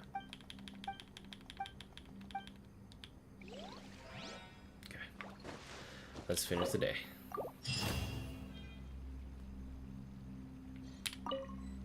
The key doesn't budge an inch. You start to doubt if it's what?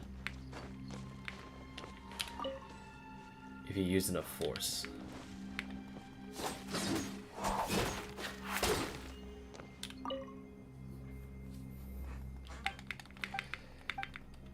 Okay. Is there anything else we need to do here? Nope, that is it. Okay, cool.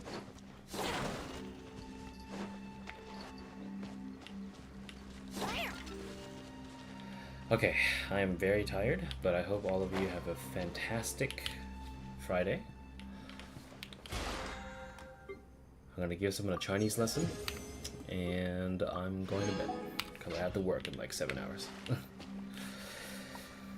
Oh, my goodness, that is so tired. God damn. Alright, let's claim my dailies.